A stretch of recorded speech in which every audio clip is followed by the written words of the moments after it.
We're ready to begin at 1 p.m. Thank you.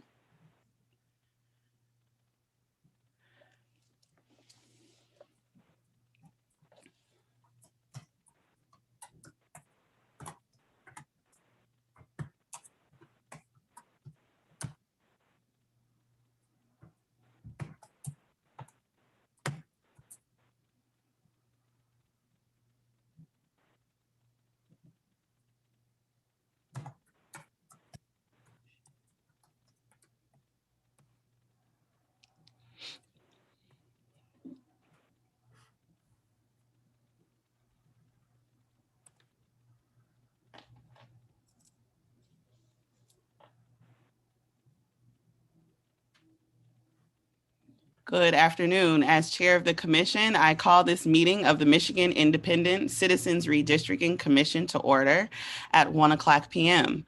This Zoom webinar is being live streamed to YouTube. For anyone in the public watching who would prefer to watch via a different platform than they currently are using, please visit our social media at Redistricting Michigan to find the link for either viewing on YouTube. Our live stream today includes closed captioning. We have ASL interpretation available for this meeting. If you are a member of the public watching who would like easier viewing options for the ASL interpreter on your screen, please email us at redistricting@michigan.gov and we'll provide you with additional viewing options. Similarly, members of the public who would like to access translation services during the webinar can email us at redistricting@michigan.gov for details on how to access language translation services available for this meeting. Closed caption in ASL in Spanish and Arabic translation services are available. Please email us at redistricting@michigan.gov and we'll provide you with a unique link and call-in information. People with disabilities needing other specific accommodations should contact redistricting@michigan.gov. This meeting is being recorded and will be available at redistrictingmichigan.org for viewing at a later date. This meeting is also being transcribed, and those transcriptions will be made available and posted on redistrictingmichigan.org, along with written public comment submissions.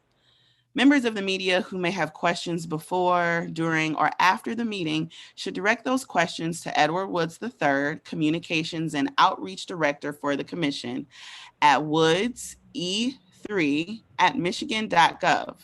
Members of the media should have his contact information. I'll now call on the secretary for roll, and that will determine whether we have a quorum today. So for purpose of the public, and for the purpose of the public watching and public record, I will turn to the Department of State, excuse me, not the secretary, to take note of the commissioners present. Thank you. Good afternoon, commissioners. Please, when I call your name, unmute yourself, indicate that you are present, and the city or county that you are attending remotely from. Doug Clark.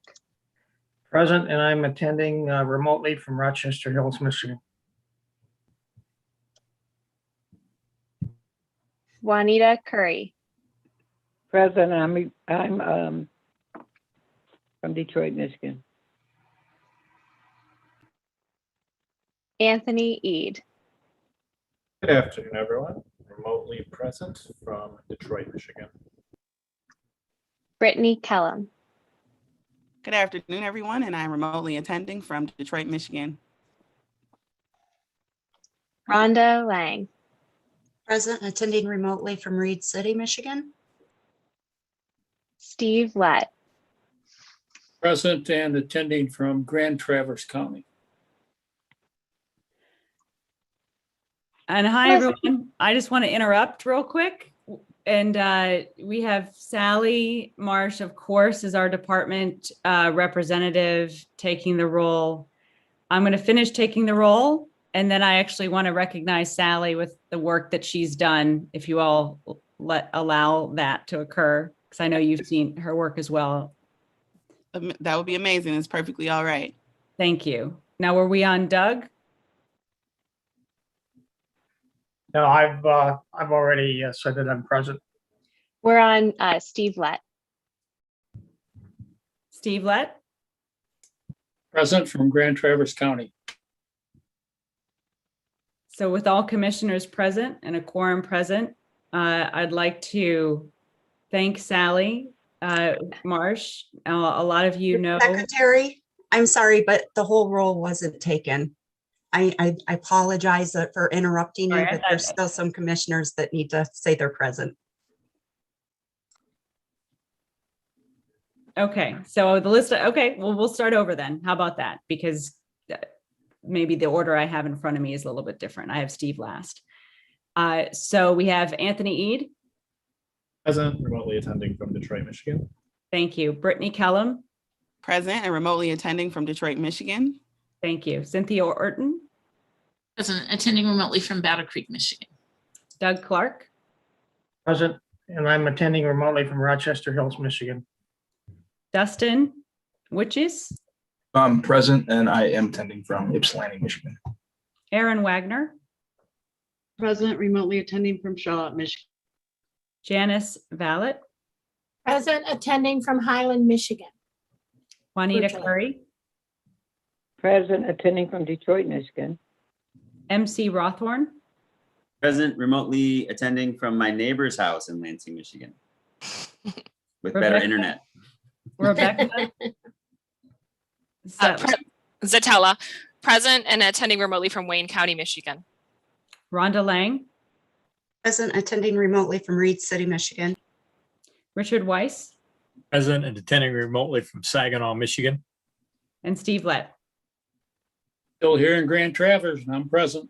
Thank you, Steve. And all commissioners are present. And I appreciate you letting me zoom in as well, just briefly to thank Sally. And I hope all of the commissioners will join me in thanking Sally. This is her last meeting in her role as MDOS staff supporting the commission. And want to publicly thank her for all of her work on this project and assure the commission of our department's continued support to see your important work succeed. Sally, throughout her time as the chair, or as the department's representative to the commission, did everything from developing the application, including user testing and translation into Spanish and Arabic, overseeing the printing and mailing of 250,000 applications to randomly selected individuals, which was not the easiest logistically, but she did it. She developed an online application portal. She oversaw the processing of nearly 10,000 applications in the midst of a pandemic, the multiple levels of random selections that led to the 13 commissioners ultimately here today being on the commission. She launched the commission a month early than scheduled and supported the commission and all of its staff for the last 8 months. So will you please all join me in unmuting yourself, commissioners, and giving Sally a round of applause and gratitude and thanks for really bringing this to a reality. Woo-hoo! Woo-hoo! Thank you so much, Sally. Thank you, Sally.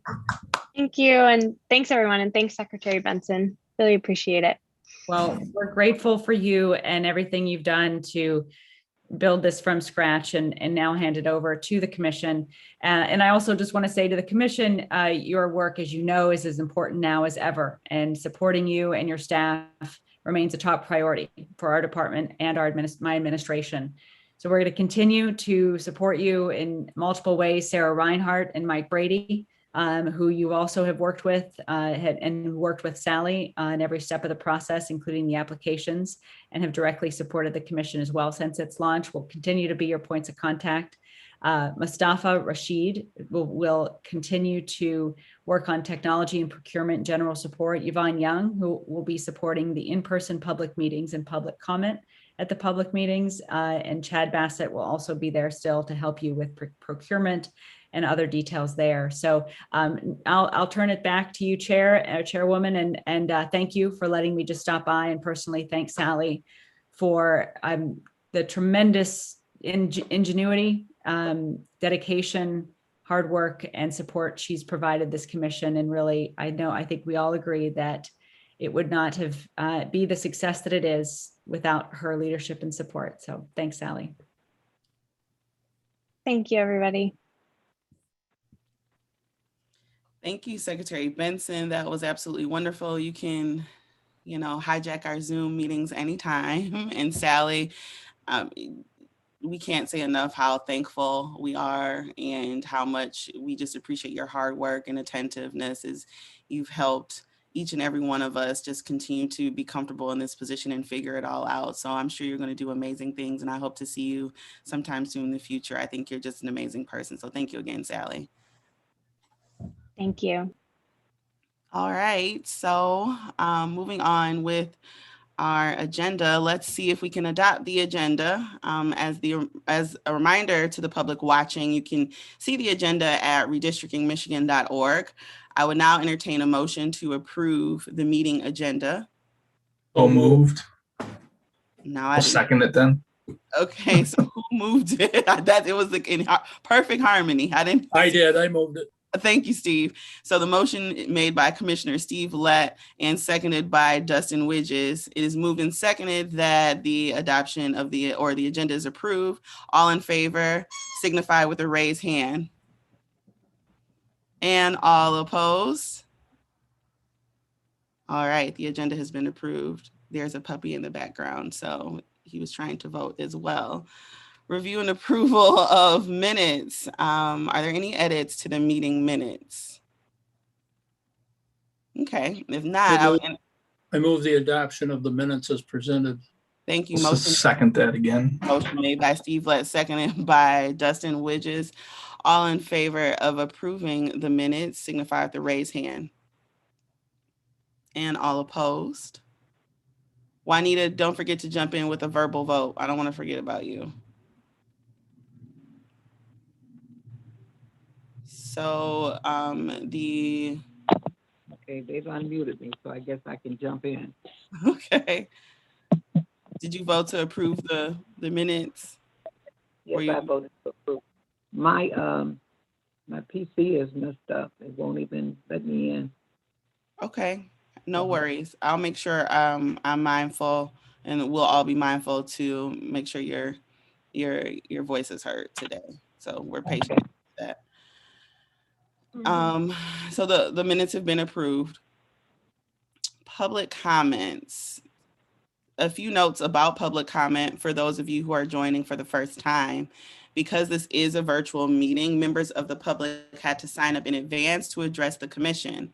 Staff at the Department of State will unmute each member of the public for up to 2 minutes on a first come, first served basis. This means members of the public participating in public comment, please note you will have no more than 2 minutes to address the commission this morning. You can also submit your thoughts to the commission and the public by emailing redistricting@michigan.gov. The Department of State will provide your written thoughts to the commission by indicating in that email that you would like to submit your written comment as public comment. It will be included in the online meeting archive for the commission. Public comment sign-up links are also posted on Redistricting Michigan social media pages on Facebook and Twitter at Redistricting Michigan. And now I would like to recognize Sally Marsh, Michigan Department of State Director of Special Projects, if she is finishing this meeting out with us, I hope. Absolutely. Great. Okay. We'll call on members of the public to address the commission. Sally, take it away, please. Thank you. Individuals who have signed up and indicated that they would like to provide live public comment will now be allowed to do so. For those of you participating in public comment who haven't before, just a few quick logistical notes. After I call your name, your screen will change and you will rejoin the meeting as a presenter. Then you will need to turn on your sound and video before you make live public comments. And if you experience technical difficulties, we'll move on to the next person and come back to you. And if your audio or video still does not work at that point in time, you can email the commission redistricting@michigan.gov. We'll help you troubleshoot for participation in a future meeting. So the first person in line to provide public comment is Andrew Nurmi. Please allow a moment for our staff to unmute you.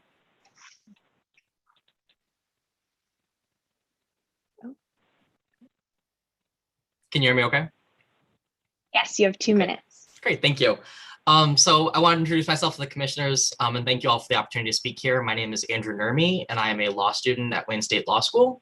I'm also an avid hobbyist and enthusiast about redistricting, especially here in our great state of Michigan. I've done this a lot in my own personal time. I've done our congressional maps 8 or 9 times over. I've made 4 or 5 versions of state house and state senate maps. So it's something that I'm really interested in, and I truly envy the position that all of you are in. Thank you for the role that you're playing for the citizens of our state and being here. I'd hope to get the chance to speak to you multiple times throughout this project, but in this first time that I'm getting the chance to talk to you, I just want to emphasize what I believe is really important in our state house and state senate maps is having enough flexibility and competitiveness so that either party can win the state house and state senate in years that are strong for them. This is evidenced in 2018. Governor Whitmer had a 10% victory in the state. Regardless of what you think of Governor Whitmer, that is a strong victory, and it still was not enough to actually produce a majority in the state house for the Democrats, which shows the bias that's currently shown in our maps. And we can give examples like in 2010, Governor Snyder won by about 20%. So even though we think of our state as being very competitive, and it is, we also do have years where one party runs away with the majority, and we should hope that the state house and state senate can reflect that majority in the vote by giving it a proportional number of state house and state senate seats as great as possible. So when you do arrive at the end, I hope that you can think about having as many competitive seats as possible so that either party truly has a fair shot, as fair a shot as possible as taking a state house or state senate majority. And my time's almost up, so I just want to thank you for this opportunity, and I wish you all well. Thank you. Thank you for addressing the commission. Next in line is Susan Smith. Please allow a moment for our staff to unmute you.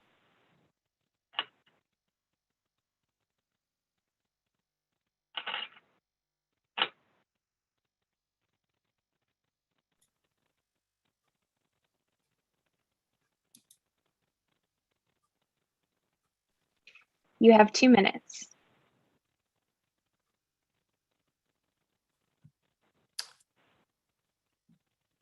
Thank you. Good afternoon, commissioners. Thank you for this opportunity to address you today. My name is Sue Smith. I'm Vice President for Advocacy of the League of Women Voters of Michigan. The League of Women Voters is a nonpartisan organization that promotes civic engagement. Today, I would like to bring to your attention the confusion that exists among the public concerning the map drawing process in hopes that you can clarify the situation. During the March 4th Commission meeting, EDS gave a presentation to the Commission in support of its bid for the map drawing contract. During their presentation, Mr. Fred Hajazi from Citygate GIS, a partner of EDS, demonstrated how they would draw the district maps if given the contract. During his 10-minute demonstration, he described the process they use as follows. Start with the current maps, then adjust the current maps based on census population changes by adding and subtracting precincts to the current map. Once the current map includes the appropriate number of people, add the communities of interest. Since that time, individual commissioners have stated that the commission did not intend to start with the current maps. Still, EDS spent 20 minutes demonstrating to the commission their process of drawing the maps, in which EDS clearly stated that they started with the current maps. Given the confusion among the public and the importance of this issue, the League is requesting the commission to clarify their intent. Will the commission instruct EDS to start with communities of interest and not the current maps? Thank you for considering our request. Thank you for addressing the commission. And that concludes our public comment for today. Thank you, members of the public that took time out to speak with us today. As always, we listen carefully and take your thoughts seriously, and we hope to continue to demonstrate through our meetings and inclusive discussions of the public that we don't intend on moving ahead until you all are well aware and we have all the information that we need. So our next item on the agenda is the Executive Director report coming to us from Sue Ann Hammersmith, and she always includes an icebreaker. So Sue Ann, you are up next.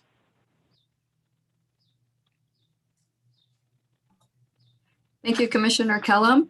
Good afternoon, everyone. It's great to see all the commissioners, and we welcome the public individuals who are watching. We notified the commission last week that Kristen Taylor would be serving as a consultant through her business Tailored Planning to assist with public hearings and preparations, such as making hotel arrangements for the commissioners, which she's doing right now. She is stopping by our meeting this afternoon. So you can meet her prior to meeting her in person next week. So I just wanted Kristen to come on, and if Edward would like to say anything about Kristen and the work she's doing, I also welcome that. Thank you so much, Sue. Kristen is on a short time frame, so let's just give her the opportunity to meet the commission. And so they have a name with a face, and just thanking her in advance for all the great work that she's done getting us coordinated. So if everyone can get a chance to see Kristen, and Kristen, if you'd like to say something, please do so at this time. Hi, everyone. Thank you for having me. It's an honor to be here. I'm Kristen Taylor, happy to assist you with this event, whether it be setup for it or hotel. Please feel free to reach out to me and use me as a resource to make sure that your event runs smoothly. Thank you so much. It's wonderful meeting you, Kristen. Yeah, it's my pleasure. Nice to meet you all. Look forward to putting a face with a name in person soon. Of course, socially distanced. We'll do the fist bump. Thank you, Kristen. And starting next week, starting next Tuesday in Jackson, we look forward to meeting you in person and getting to know you better. And thank you for working with us to assist with the public hearings, which is a monumental undertaking for a lot of people. So thank you. It's my pleasure. Thank you. Secondly, on my report, I'm excited to let you know that the notice of intent to award was posted on Tuesday of this week. That was May 4th for the VRA Legal Counsel contract with Federal Compliance Consulting. So all the bidders have been notified, and they will have within 5 days if they wish to state any objections, and otherwise after 5 days that contract then can be fully executed. So we will mail the intent document that has all the scoring on it to the commission and the final contract when it is signed and ready to come to you. So hopefully in 5 days.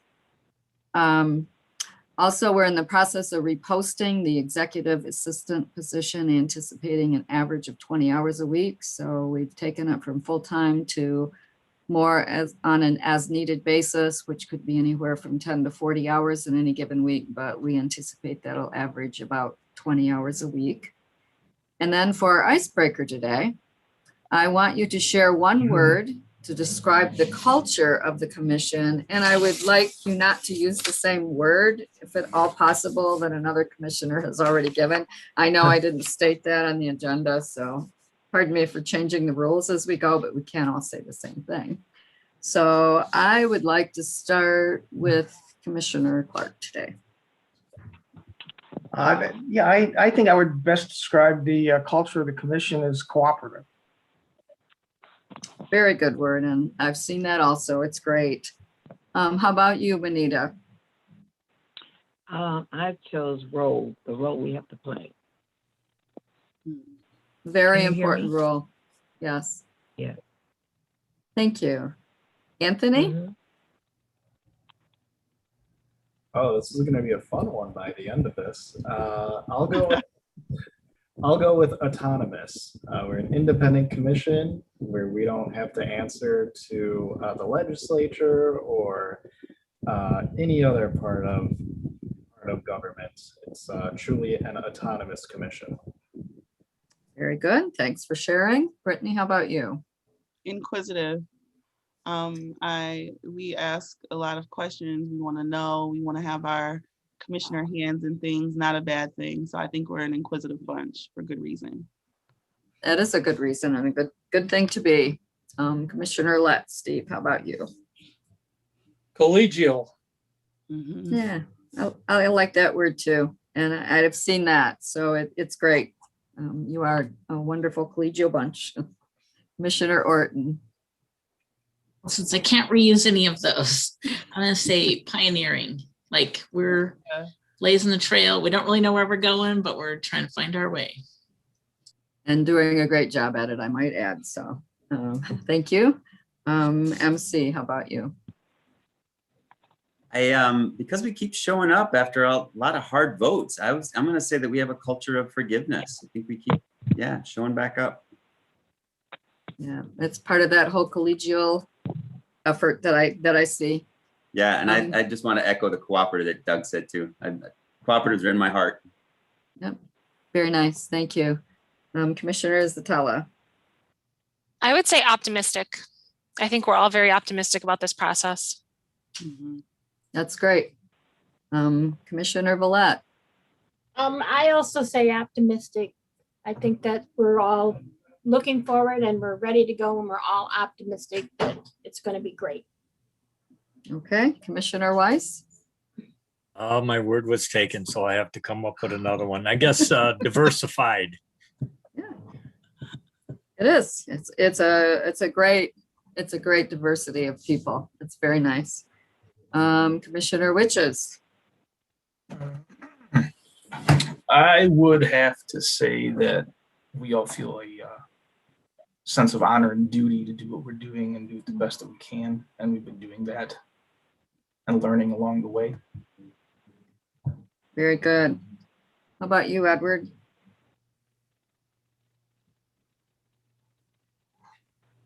My word would probably be intriguing. It is.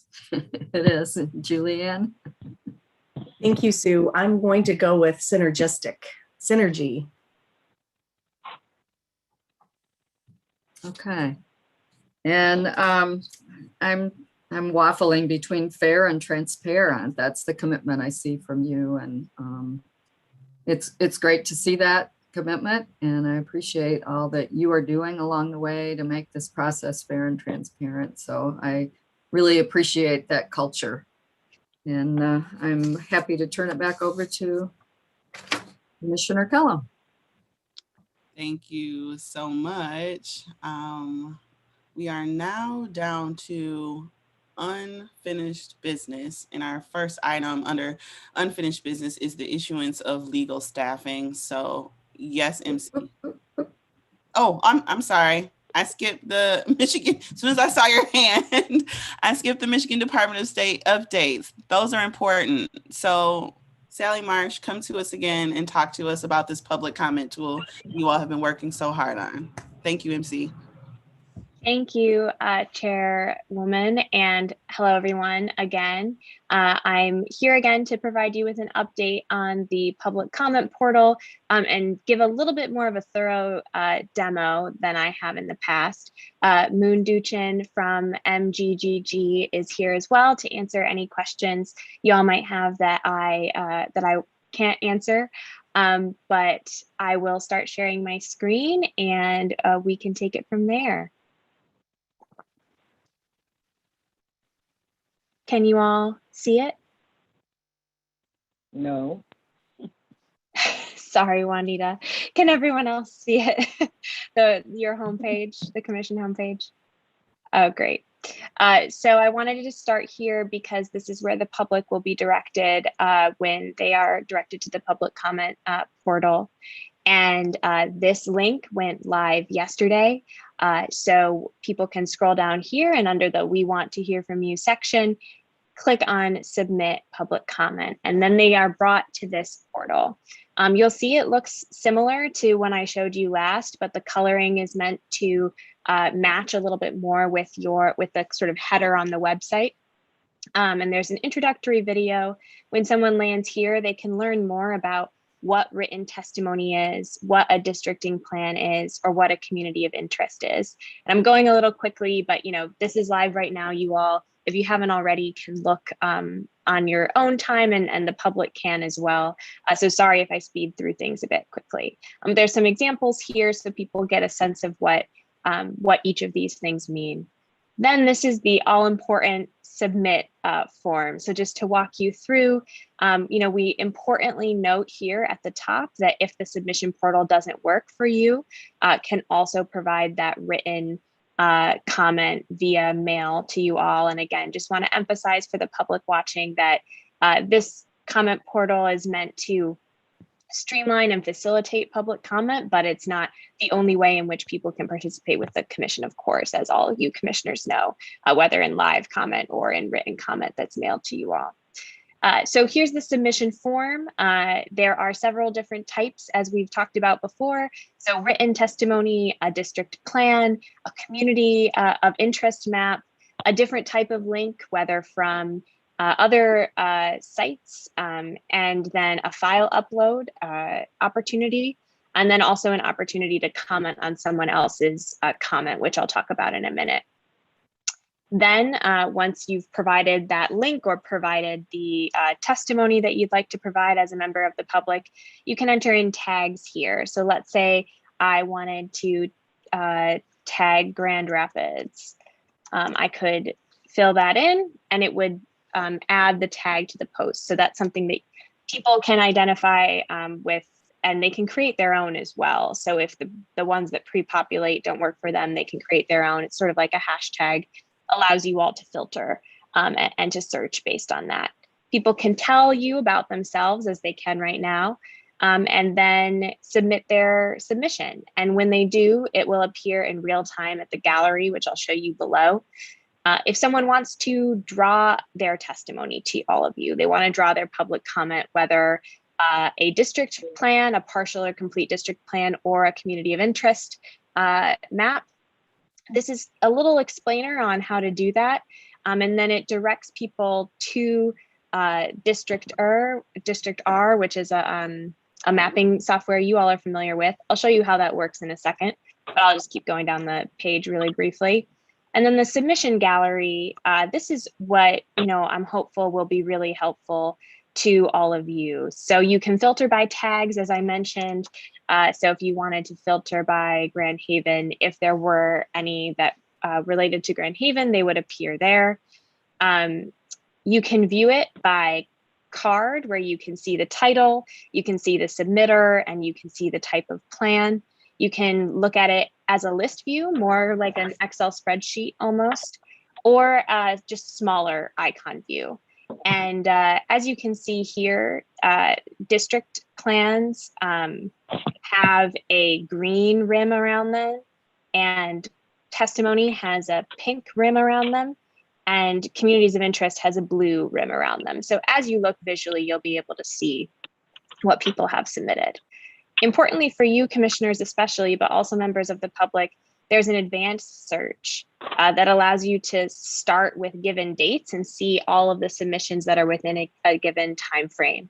So instead of, in advance of a meeting, you'll be able to search for all of the recent submissions, for example, or if you wanted to go back in time and see all the submissions around a given week in time, you could do that here. Also look by keyword, by tag, or by author. So I'll go back up here to the mapping portion just to kind of show you how that works for a member of the public. So let's say that I'm a member of the public and I want to map a community of interest. So I'd click here and it would bring me straight to this map. You all are familiar with this, you've seen it before. Just to kind of walk through what it's going to look like for a member of the public here. Let's say this is my community right here, and I might name it, I might describe it. Then I would click save once I'm ready to go. And this pop-up appears, which is different than what you all have seen before. And this is a key part for members of the public. So once they draw it and they've really made it how they want it to, they can proceed to submit the map. And when they click on that, the unique URL to that submission automatically populates here. And then they can add their submission title and go through the submission form just as I sort of walked through. So I'm going to stop talking now. I'm sure you all have questions, but just wanted to really provide you with a bit of an overview. And exciting to see that members of the public are already using it.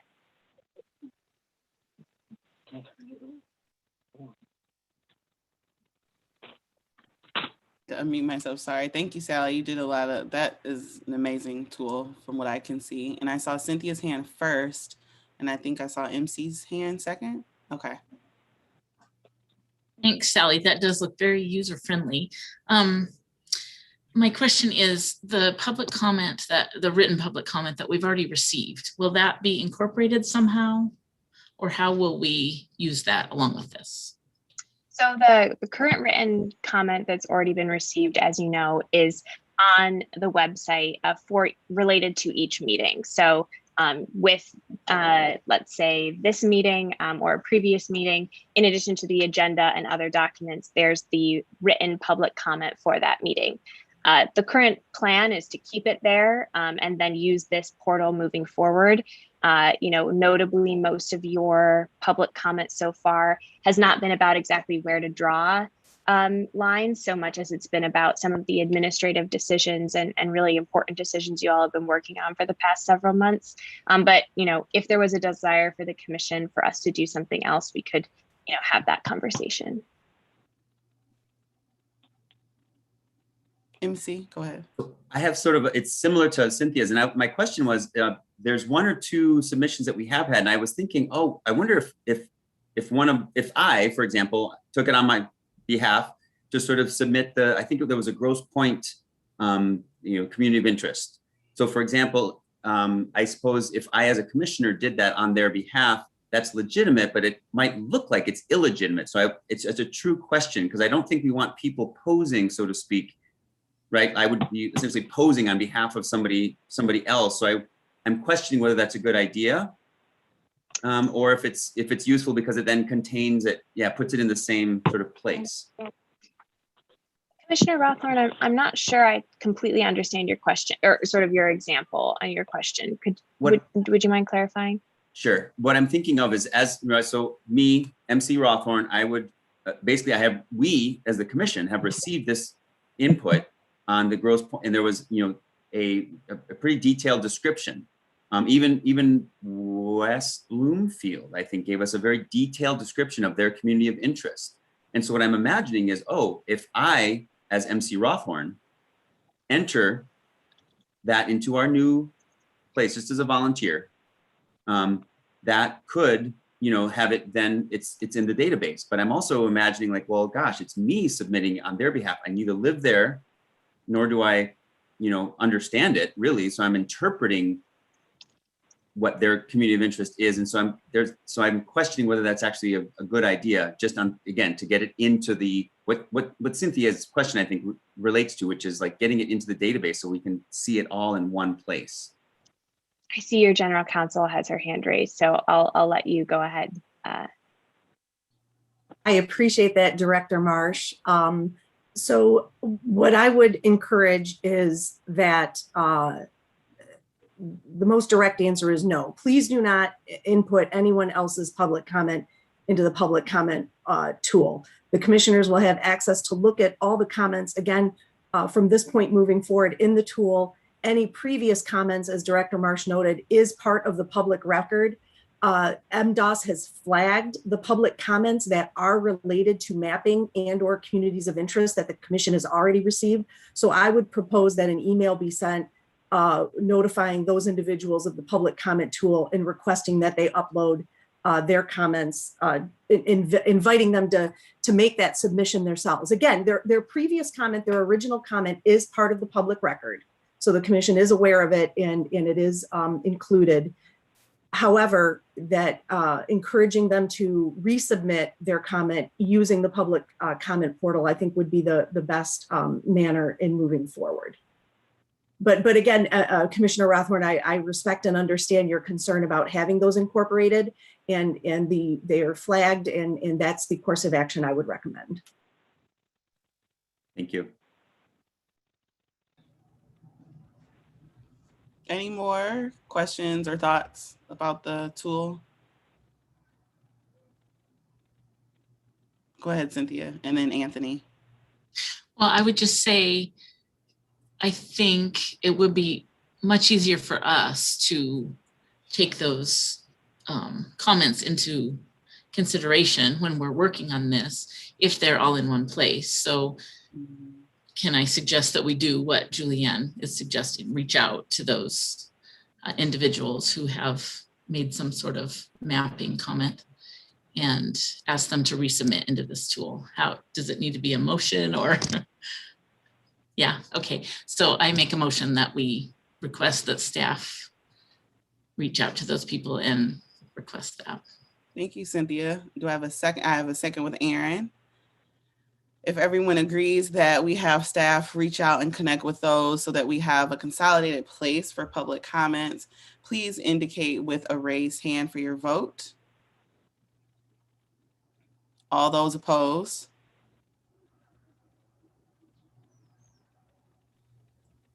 By my count, that vote has passed for the to be adjusted in such a way where public comment is in one place, and staff will reach out to those that have provided comment in the past to ensure that those comments get transferred over to what has been presented to us today.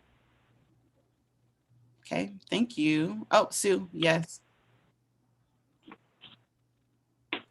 I just have a question. When you use staff in the motion, did you mean Michigan Department of State staff that received the public comment versus the MICRC staff? Whoever has the ability to do that. I don't know who that is. I think since the Department of State receives it all, we only have access to what they send to us like you receive it. So it would have to be the Michigan Department of State staff, I believe. Yes, and we're happy to do that, Commission. Thank you. Thank you. Thank you for that clarifying question, Sue. Any more? Oh, Anthony, you had your hand raised. Yeah, I had a quick question. If someone submits public comment using this tool, I saw that it said that the email address will be kept confidential, to the fullest extent that we can keep it confidential. Is the city, state, and county also kept confidential, or is that included in the public record for every person who submits a comment? So, oh, sorry.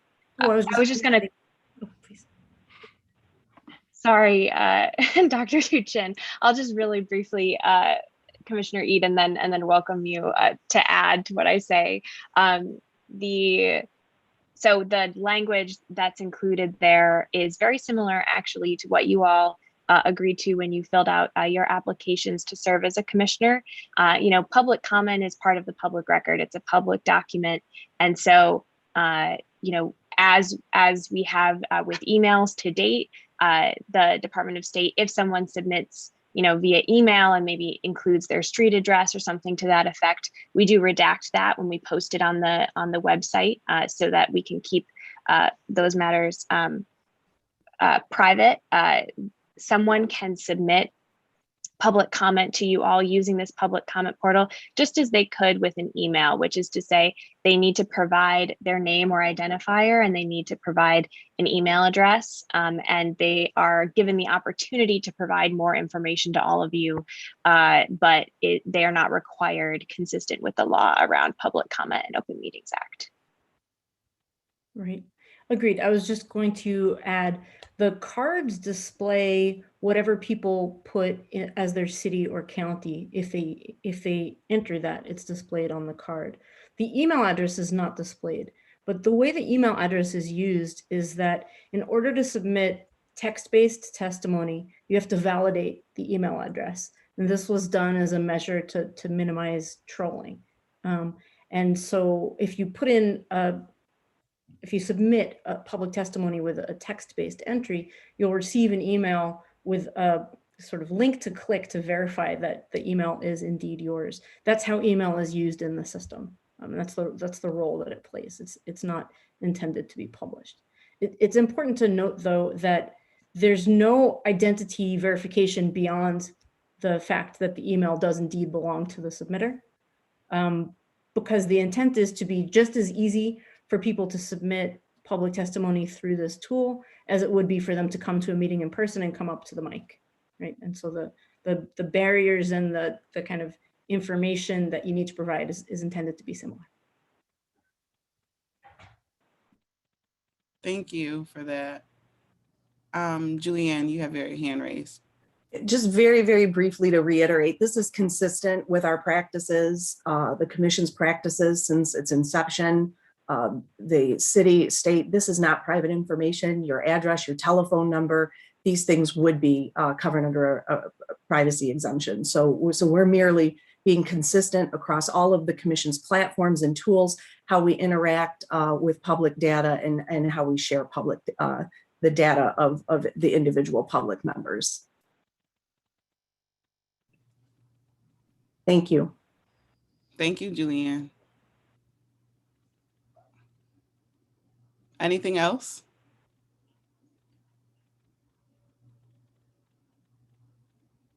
Doug?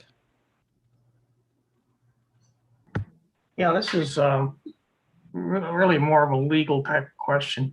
You know, we look at our society today and a lot of the social media type of sites are restricting users or editing text or whatever. Do we need to put a statement out there indicating that in some way that we're not doing that? That we're accepting all comments from individuals within the state of Michigan?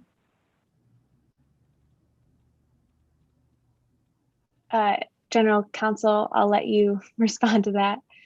And I'm not sure, I'm sorry, Commissioner Clark, I'm not sure I understand your question. I know we inserted the check boxes for people to validate and to acknowledge. Okay. Is that what you're referring to? I No, apologize. actually I think that's a good thing to have, but no, I'm referring to us not allowing certain users to post into the database or reading and editing out their comments, not editing them out, but getting them off the database. I think maybe some type of, I mean, it's a big issue right now on social media. And I don't think we should do that, but I think we should make people aware maybe that we're not doing that. You know, but then the question arises, what if we get comments from somebody from Ohio or Indiana or Mississippi? Are we going to accept those? So what I hear is a freedom of speech issue generally, Yes. or broadly what you're raising. Correct. Yes. And again, if there is a mechanism currently to filter or react to those, and I believe the answer to that is no. And Director Marsh and Dr. Dushan can certainly correct me there. But again, the way that the comments are reacted to, and when you overlay the criteria and the analysis that the commission is going to go through, I guess again, I'm still unclear as to what your goal is. Should we have a statement as people get into the website indicating that we accept all comments from individuals, and you know, everybody is welcome to participate on the site and so forth.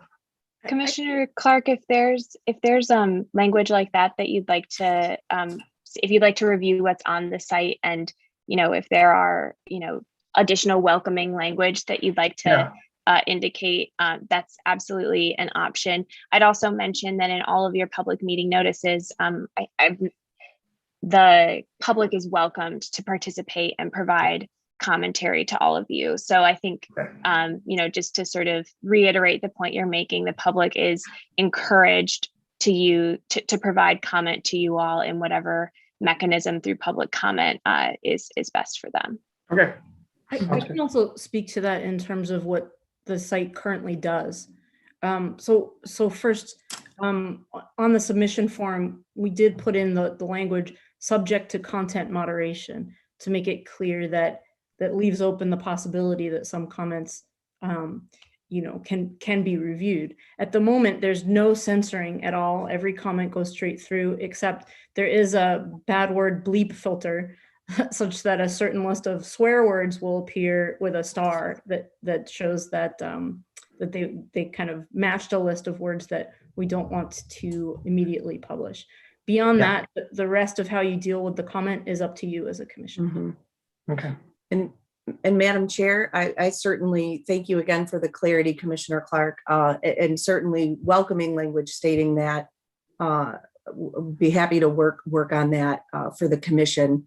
Again, I wasn't sure if it was welcoming language or what in relation to the First Amendment you were looking at, but certainly welcoming language. Have no problem preparing proposed language for the commission's consideration. Okay, thank you. Yeah. Thank you, Doug, for that question. So I saw Dustin's hand, and I saw Steve, and then Anthony.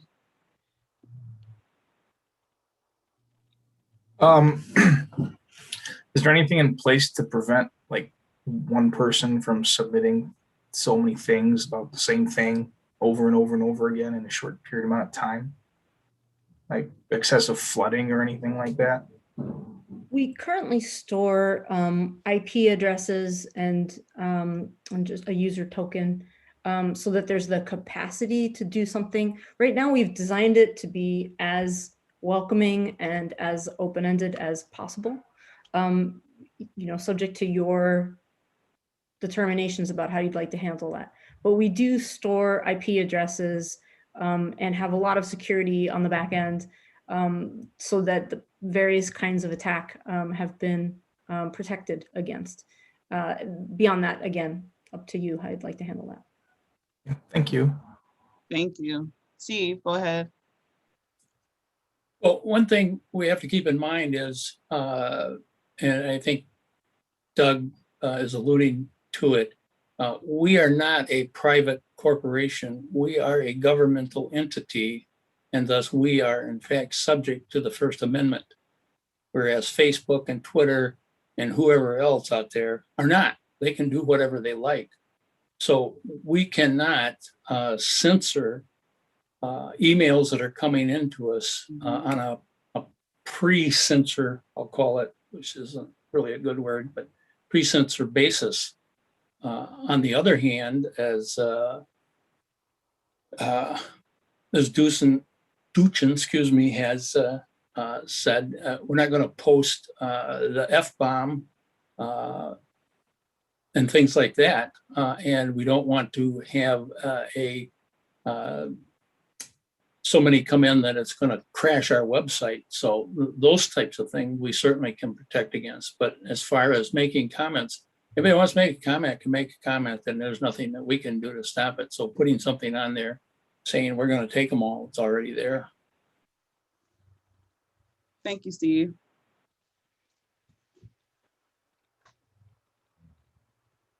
And go ahead, Anthony. So I'm wondering, based kind of on what Doug said, how would everybody feel about the possibility of making that city, county, state, and zip code identifiers required instead of optional? That way we know, who is sending us these comments, or at least that they're, if they're telling the truth from Michigan. Rebecca and then Ron. Oh, go ahead, Sally. Jump in. Just one quick point on that, just to sort of be clear, is that right now, through accepting public comment via email, it's inherently not required for someone to provide that information to all of you. So I just want to, underscore what your general counsel mentioned, which is that an action like that would be a greater threshold than what you all have had in the past. And I don't know if your general counsel wants to talk on that. It looks like she does. Actually, I would. So my suggestion would be, if that is something that the majority of the commission would like to explore, that I would happy to look into that. But when we're restricting the ability of people to provide comment based on residency, that raises an entirely different set of considerations. So rather than taking an action today to say that's what we're going to do, I would prefer, if that is an action that the majority of the commission would like to request be mandatory, then that would happen. But again, the IP addresses, the emails are, the IP addresses are stored and the emails are logged. So for flooding purposes, you would have to use different email addresses in order to accomplish that. And the other safeguards, certainly that Director Marsh and Dr. Duchin weighed in on. But again, we would need to examine that requirement further, that we would only be reacting to Michigan comments. I'll just stop there. Yeah, I would be a little concerned about that. I see why Anthony asked, but I'm gonna come back to you. So I'm gonna get Rebecca, then Rhonda, then Steve, then MC, and then Anthony. Yeah, I was just going to comment that I think requiring people to put in a county or an address is fairly useless, because if someone is going onto the site illegitimately and they're from Hawaii and trying to make comments, and we require them to put in a city, they're just going to put in Detroit or whatever. And unless we have a mechanism for vetting that and verifying it, I just think there's no point in requiring it, because people are just going to put in something to fill out the form to put in their comment, and it's not going to accomplish anything, and we're never going to know anyway, honestly. Thank you, Rebecca. Rhonda? Mine was basically the same sentiment that Rebecca just said, so that's why I lowered my hand. Okay. I think I had Steve and then MC. No, Steve. Okay, Steve retracts. MC, go ahead. It's been said, and I just want to appreciate the idea that, like, we're going to have public comment, and we don't, like, when we're in people in front of us, we're going to have to sort of have our filters on, right? We're going to have to listen, and I think the public comment, meaning verbal, oral, right, versus the written comment, it's all the same. We just have to have our filters on, and I think we'll figure it out. Like, between all of us, we're going to figure it out. So I think the threshold that we have, which is like, hey, let's encourage people. I really appreciate what Dr. Duchin was saying. Is like, hey, let's right, we can add more, but let's encourage it, right? And we'll figure it out. Let's not filter too much. Okay. Yeah, thank you, MC. Anthony, and then Dustin. Yeah, just to be clear, I wasn't suggesting we exclude anyone. I was just saying that if we ask them to identify their zip code or state, the commission can then, decide amongst ourselves how we want to, view the comment if it's coming, from somewhere else that's not Michigan. So I don't think that would be restricting. People would still have the option to submit comment from, wherever they want to submit comment from. Now, like Rebecca and Rhonda said, they might be untruthful, but perhaps I'm optimistic, but I like to think most people aren't untruthful, and it might make somebody, think twice if they're trying to game the system, if you will. Dustin. Excuse me. I was going to say, it's like one other thing to keep in mind is we're not checking IDs at the door either for the public comments. So there's nothing stopping someone from Ohio or Indiana or Texas flying in to come to one of our Detroit meetings and giving public comment pretending that they're from said area. So, I mean, it's a good idea. It's a decent safeguard-ish, but it's not really going to, in my opinion, it's not really going to do much of anything.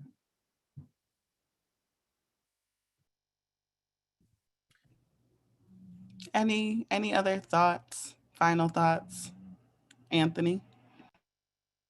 Yeah, no, I agree with what Justin said. It's true that we aren't going to be checking IDs, but I think it takes, it would take a whole lot more effort from someone from out of state to come and either, travel and drive or fly to one of our meetings than it does to, submit something online. So I'm not saying we should or shouldn't do it. I'm just wondering if it's something we should examine.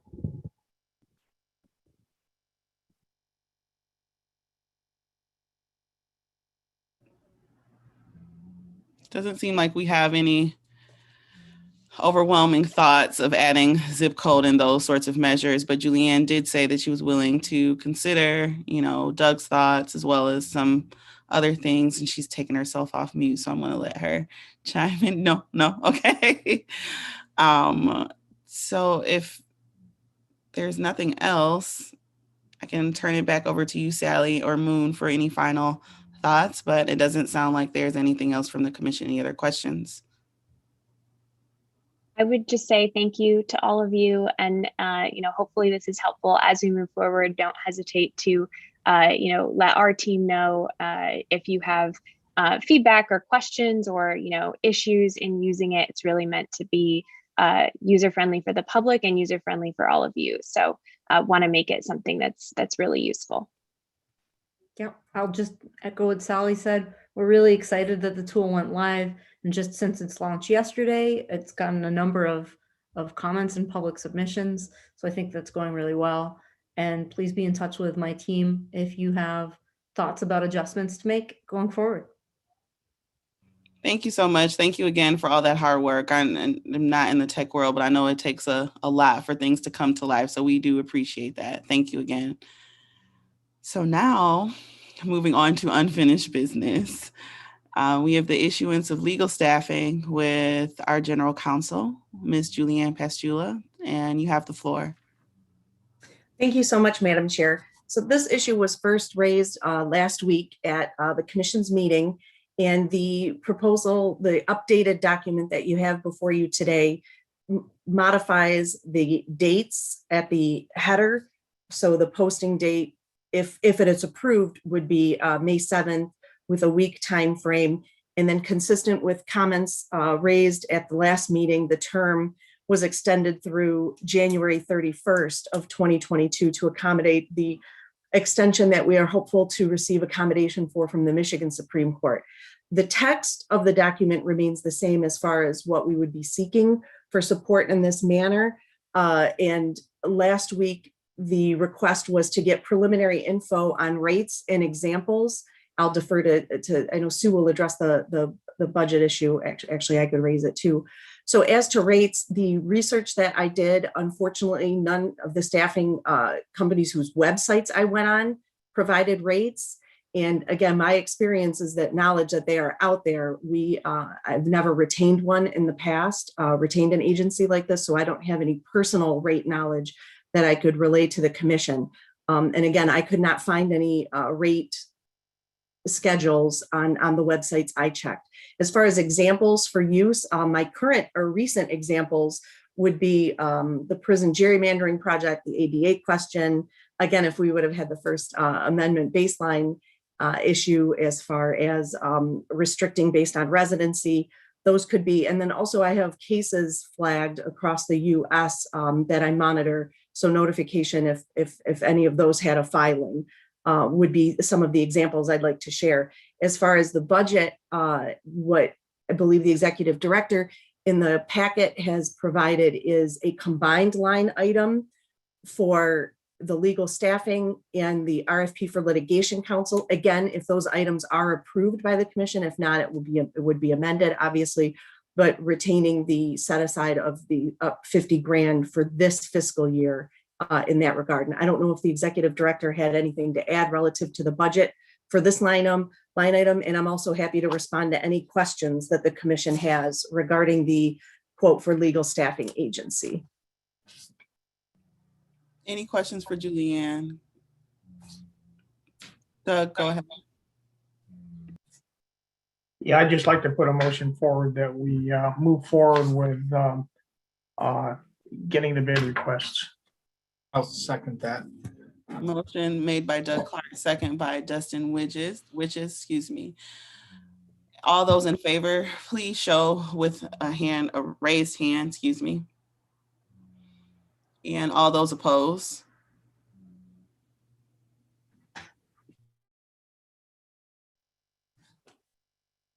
Sorry, I muted myself. So it has been approved, the issuance of bid requests for legal staffing agency. Madam Chair? Yes. If Ms. Curry, Commissioner Curry, excuse me, vote could be announced if she's Thank in you. favor, or in support, or not in support. Thank you, because I didn't see her on my screen at all.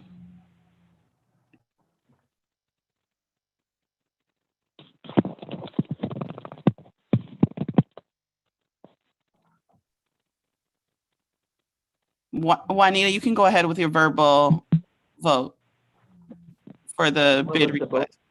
Can you repeat it, please? The issuing of bid requests for legal staffing agency, giving the go ahead for that. That's what we just, that's what we're voting on. Mm-hmm. Yes, I agree. Thank you, Juanita.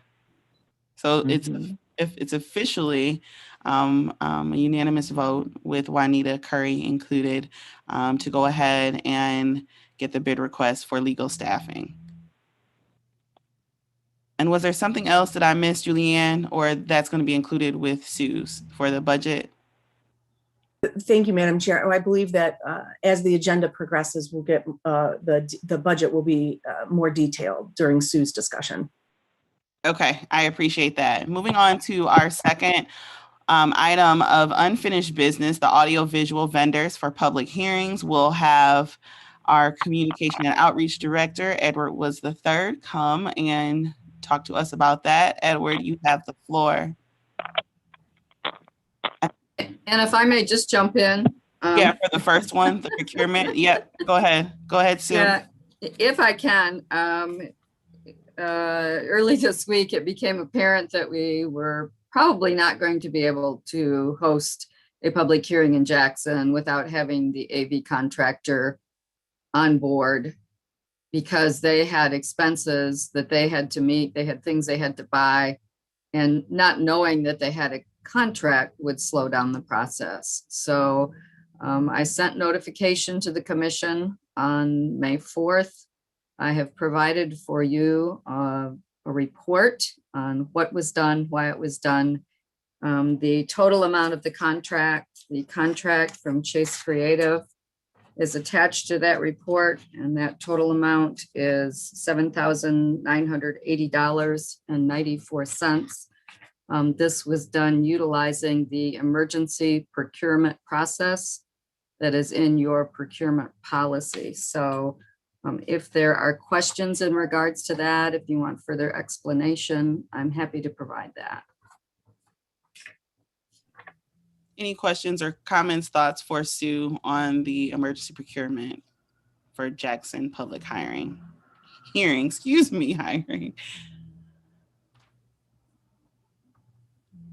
Okay, I'll take a motion then to go ahead and vote on this. The motion made by MC Rothorn. Do I have a second? Second by Steve Lett. All those in favor of this emergency procurement for the Jackson public hearing for AV, please indicate with a raised hand. And Juanita, you can indicate with a verbal vote.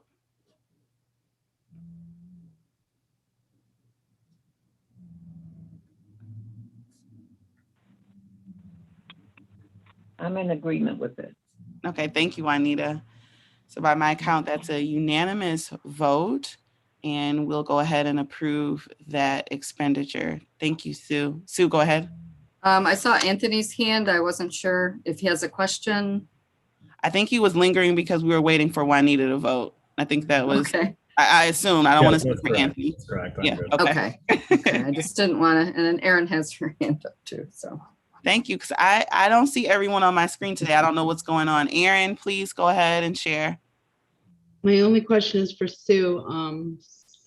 It said that the itemized invoice was attached. I did not receive that. Or one in Jackson. I thought it was sent as a separate item. So it was the next item in order on your list of attachments. The vendor is Chase Creative, and the event venue is American One Credit Union Event Center. We can resend that. If you would, that would be for awesome. me. Thank you. Okay. All right, I'm happy to resend that to you, Erin. Thank you, Sue. Rhonda. Are you talking the resolution on that, or was there an actual breakdown? There was an actual breakdown. Okay, because I'm not seeing it on mine either. It's number 7. If you look for 7. Now I am. Thank you, Rebecca. You're welcome. All right, our next thing that we need to bring our attention to is authorizing the execution of contract with Chase Creative. So whoever is discussing that with us, take it away. I'm happy to jump in here again also. After we discussed after the meeting, it felt that there wasn't maybe enough specificity given to the commission about the AV contracts, and that what Edward was doing was negotiating with an existing contractor at another public hearing venue to also provide these services at venues that did not have their own AV contractors. I think what happened during COVID, many of these venues that would have normally had somebody on staff simply let those people go or did not have those relationships any longer because they were not hosting meetings. So we wanted to be able to provide 2 resolutions, one with Chase Creative and one with Encore. These are existing vendors at other facilities, but they have agreed to take on other facilities, and we have received a discount then on their prices because of the multiple locations. So that's the background on both of those resolutions, the 0503 and 0504. And we'd like to be able to get these contracts in effect as quickly as possible so we don't slow down the public hearing process again. So questions? Yeah, I think Rhonda has a question. Go ahead, Rhonda, please. Do we have quotes for those 2 that we get to see? Those quotes will be about the same as they are in the other venues. I don't know that all the quotes have been negotiated yet. Chase Creative is about the same price as you just saw for American One. Encore is higher. They're closer to the $15,000 amount for their services. But we don't have a breakdown. I don't know that all those have been negotiated at this time, but we do want to. I mean, I have contracts. I'm happy to share a contract, but we've not signed them because we didn't feel that we had the clarity we needed to move forward. Okay. Thank you, Rhonda. I appreciate that question. I can provide some context. The one for Warren won't be negotiated till tomorrow because the person had to have minor surgery. But that would be that. But everything else is pretty much negotiated. For the most part, the ones for Chase Creative are $8,000. And then because we're doing multiple ones, they resubmitted it, but they cannot confirm Warren till they actually meet with the person who's out on surgery, which will take place tomorrow. But I mean, we do have a ballpark figure, but it could possibly be a little less. But right now it's in about between 13 and 14,000. And this does the venue determines some of the needs also. So they are unique to each venue. So with those ranges, I think Edward has negotiated fairly closely. MC, did you have a question? Yeah, I just wanted to acknowledge that I think we're doing this because we want to look and sound good to each other as well as to the public. So I just appreciate that this is a lot of a lot of extra expense potentially, but is it extra or is it all in the budget? Is this all within our range still? This is part of your public hearing line item. So when we get to that portion of the budget, you will note that we have removed some of that budget. A lot of the bids have actually been negotiated by Edward at a lesser cost than some of the initial bids that we received. So he's been working really hard to keep those costs down.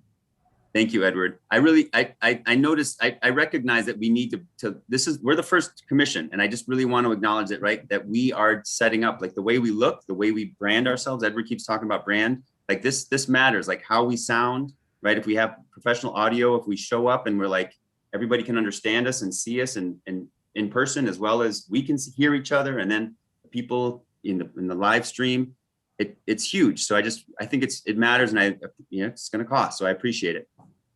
And thanks for the background too about how, that COVID may have impacted these venues. That's helpful.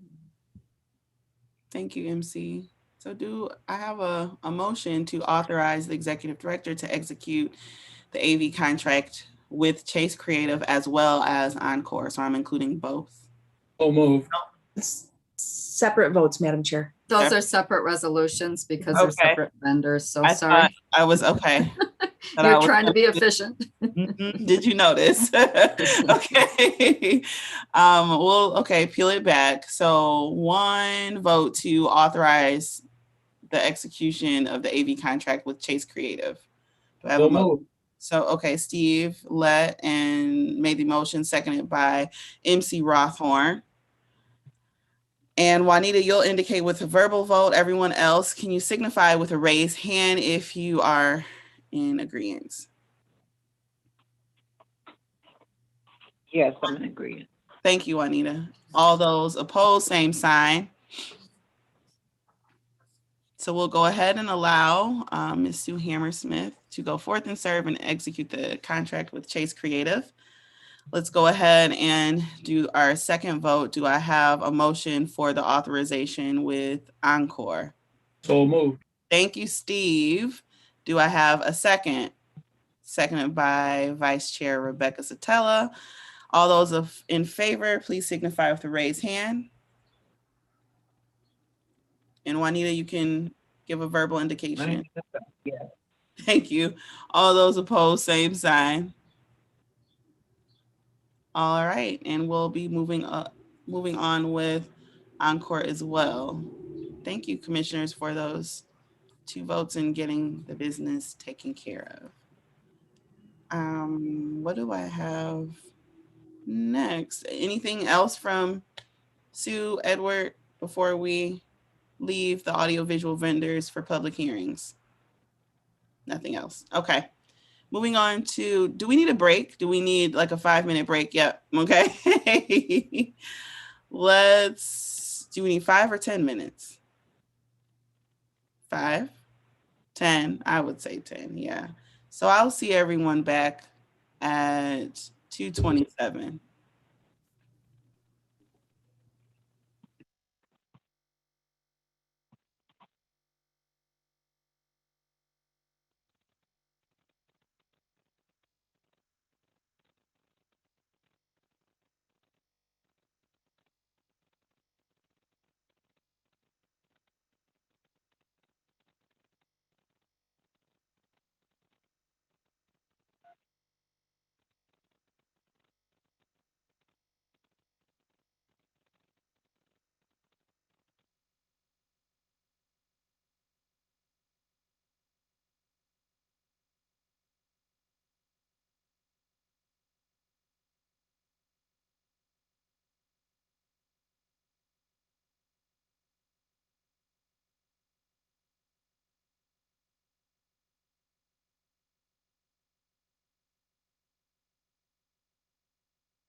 All right, we will reconvene after our break. It's 2:27, so I'm calling the meeting back to order, and we're going to get started with new business. We have a communications and outreach update, and I'm assuming that's coming from Mr. Edward Woods III. So Edward, whenever you're ready to begin, I'll hand the floor over to you. Thank you so much, Chairperson Cullum. I'm excited, commissioners, to introduce to you the two public relations consultants that are with us. We have Darcy McConnell with McConnell Communications and Maureen Saxton with Van Dyke Horn. And they're going to come to you in their own way, just sharing with you. We've been doing a lot of work since we've gotten their contract signed, and just really, really excited about the multimedia education campaign that we have with regards to redistricting, and just want to share with you some ideas. They're also going to share with you some experience and expertise so that you know how we're building around the communication and outreach plan that the commission has approved. So without further ado, we will start with Darcy McConnell with McConnell Communications, then go to Maureen Saxton with Van Dyke Horn Public Relations. Darcy, thank you so much. Thank you. Good afternoon, everyone. Thanks for allowing me to be here. My firm is turning 17 this year, so I'm excited to be involved in this project. I really, even though our primary focus has been PR, marketing, crisis management, we've done a lot more community engagement over the last several years. So a big part of what my firm will be doing, along with the PR help in Southeast Michigan, is the outreach to organizations, the grassroots engagement. So I'm proud to say that we're working on a toolkit that we can get to other organizations that you can utilize that will help us grow the visibility. And what I'm humbly asking from the commission is your help. Can't really do the grassroots engagement without your participation. So, when I line up a presentation at a neighborhood meeting in Novi, it would be good to have, perhaps Commissioner Clark there or to speak, right? So we'd love to have you speak in your backyard at these meetings. We need your help to be the voice of this effort. And so I'm asking for that. And I will say that even if you have some trepidation, I'm familiar. I can be have my own stage fright sometimes, so I get it. But our firm has worked with thousands of individuals ranging from corporate heads to frontline workers, people who've never interacted with the public, and we've helped them to speak our message. So we're happy to provide the prep that you need to get you comfortable. So again, nice to meet you, and I look forward to working with you. And I'll turn it over to Maureen. Thank you so much, Darcy. We look forward to working with you more. Hi, I'm Maureen Saxton, and I represent Van Dyke Horn Public Relations. It is a Detroit headquartered firm, but I opened their Lansing office 3 years ago. And my background is initially journalism for a brief while, but it's been primarily a big chunk was in state government. And then in my own small firm for a number of years.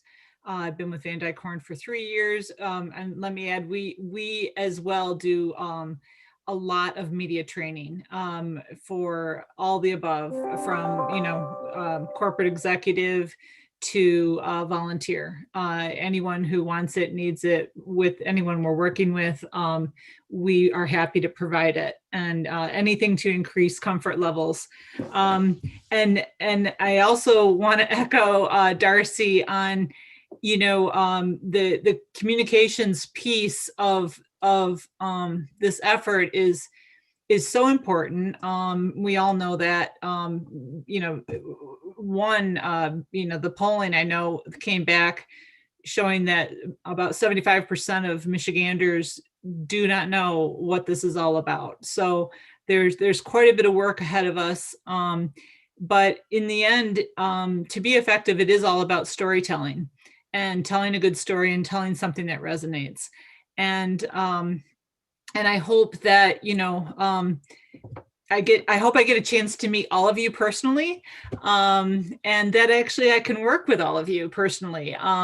As these meetings move from location to location around the state, I will likely be calling on you if you live in that location, or even if you live around that area. You will definitely be in my sights. I will be trying to focus on you. I'll reach out to you, but you are the person that local media would like to talk to, because you're one of them. And that it's not 100% that way, but that is often the case, that they really want to speak to a local person. And so I appreciate you doing what you're doing, this great public service, this historic public service. I'm thrilled to be a part of it. If this is one for the history books, the very first time. And I look forward to working with you. All right, Go ahead, Edward. Yeah, Commissioner Kellum, if there's any questions that the commissioners would have for them before they have to leave, they can definitely take them at this time. I see Doug has a question, and MC is telling you all thank you, extending his appreciation. Yes, I do have a question. Could you talk a little bit about the strategies that you see implementing so that we get more focus on the rural areas in the state? Yeah, I would be happy to start on that, and Darcy may want to weigh in as well. As far as tactics used, I know I was on one of your meetings listening in when it came to billboards, and honestly, I'm really happy that there is a budget to do that, especially in areas of the state where a meeting's not being held, which of course is most of the state, because there's only 16 meetings. And so, I think that's a very cost-effective and effective way to drive eyeballs to the website, which then I am watching the progress on the website. It gets better and better every day. And the ease of engaging with the commission is there. So, I mean, ultimately, if it comes down to you only have a few words, you definitely want to use a phone number where internet access doesn't exist, and you want to use a website. And I know that one of our statewide engagement organizations is the Farm Bureau, and I've worked with the Farm Bureau in the past. I actually worked very closely with a particular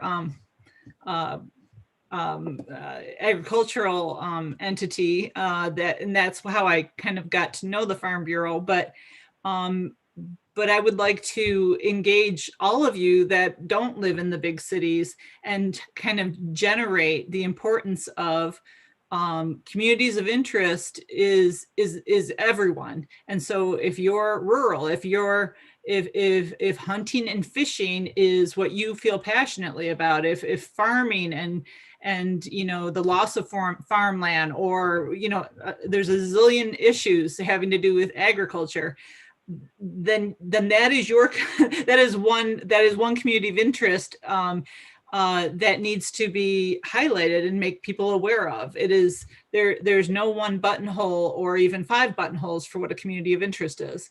And so I think that Doug, in working with the media in areas that are more rural, that will be what they're interested. That'll be what their readers, that will be what their listeners are interested in hearing about. And that will be what drives them to engage.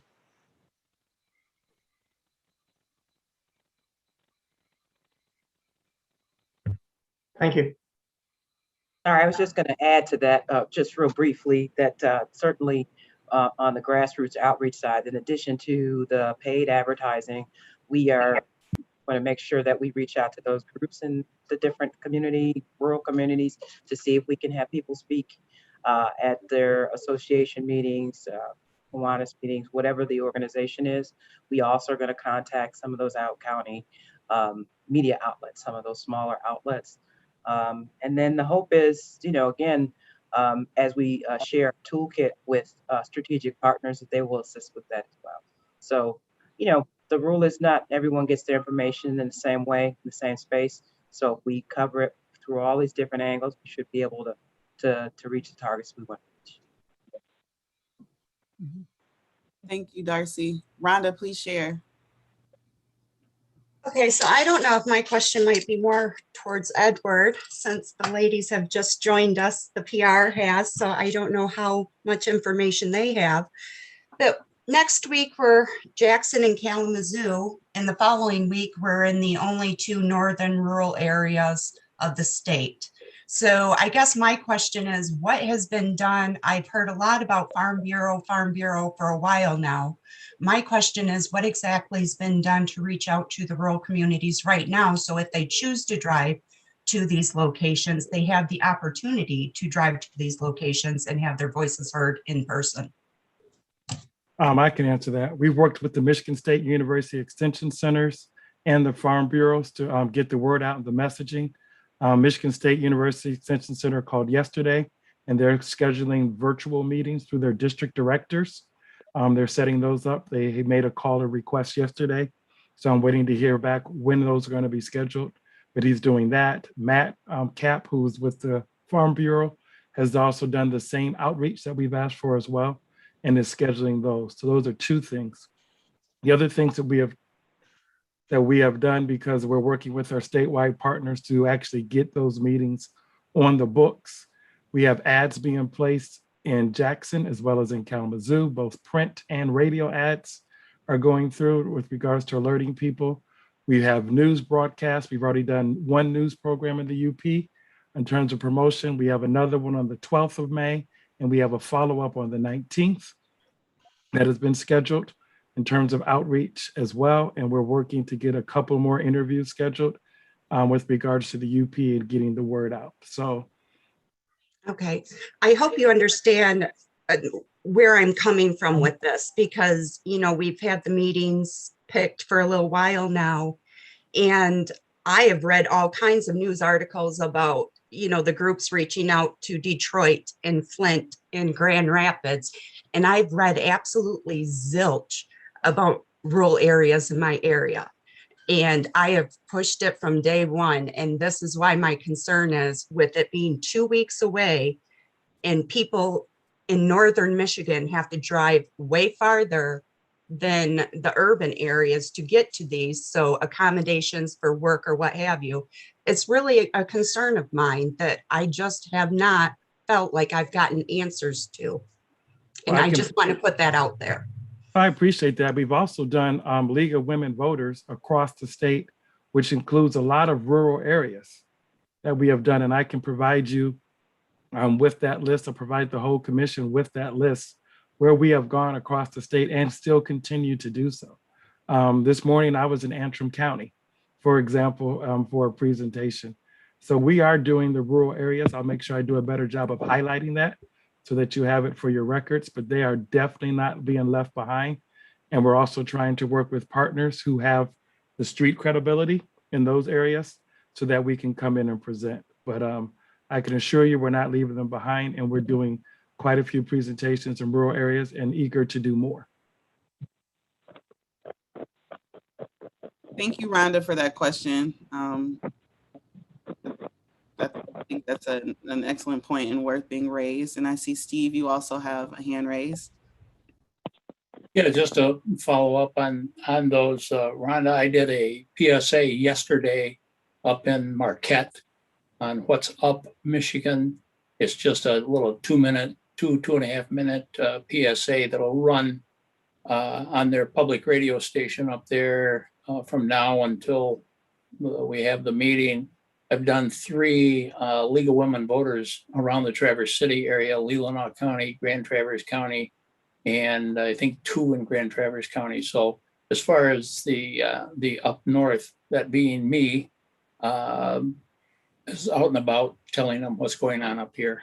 So we're doing something.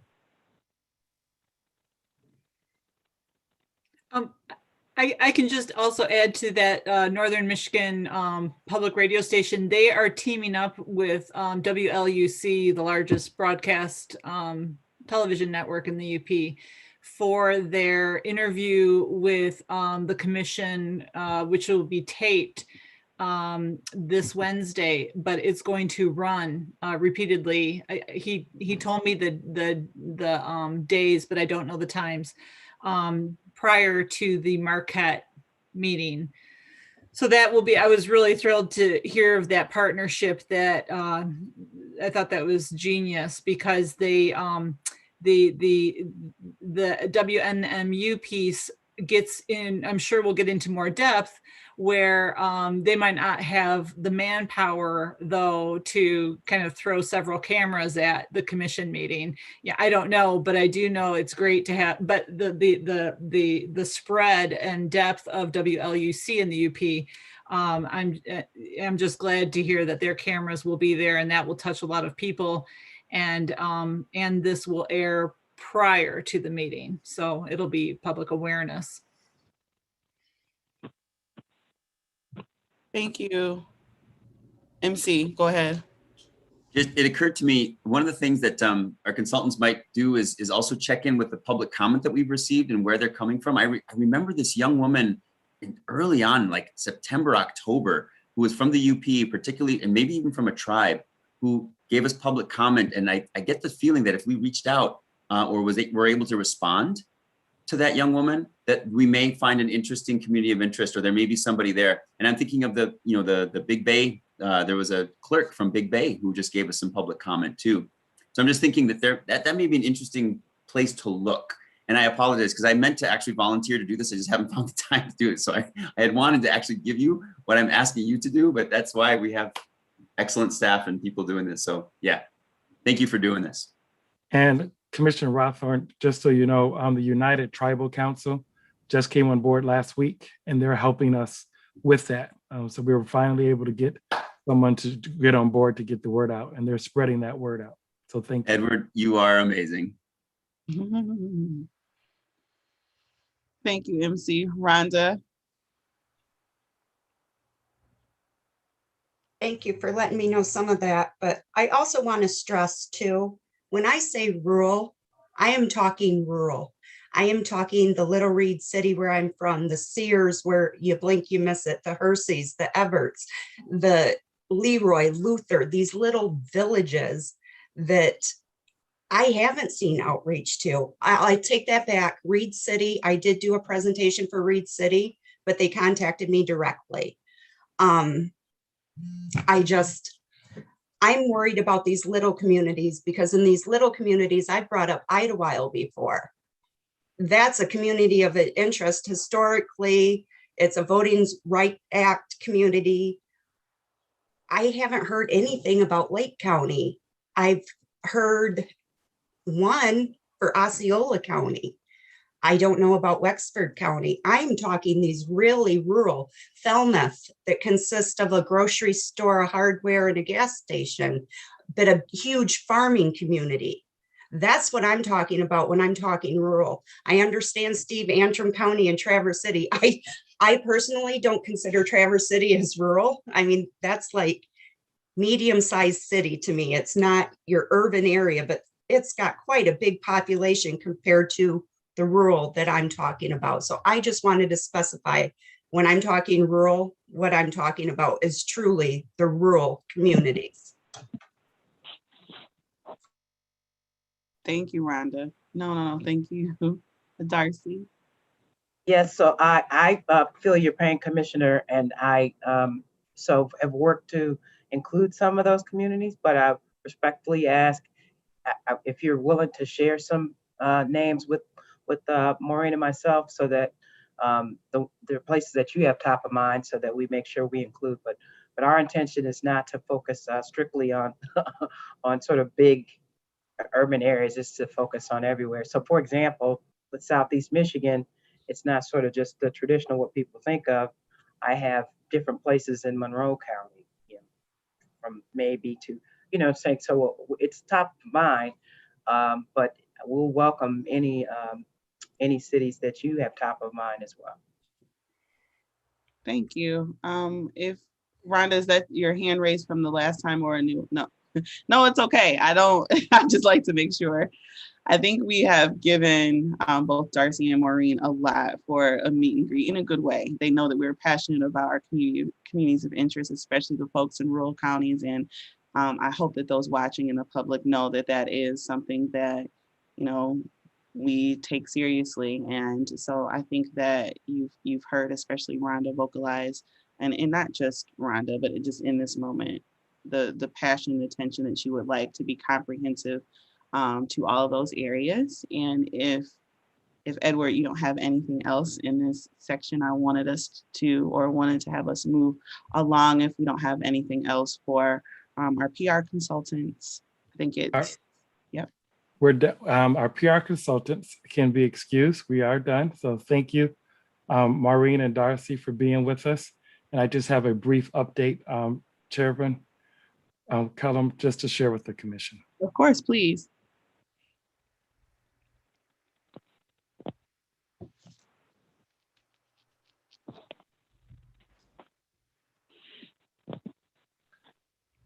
Thank you for Maureen and Darcy also for giving us your contact information.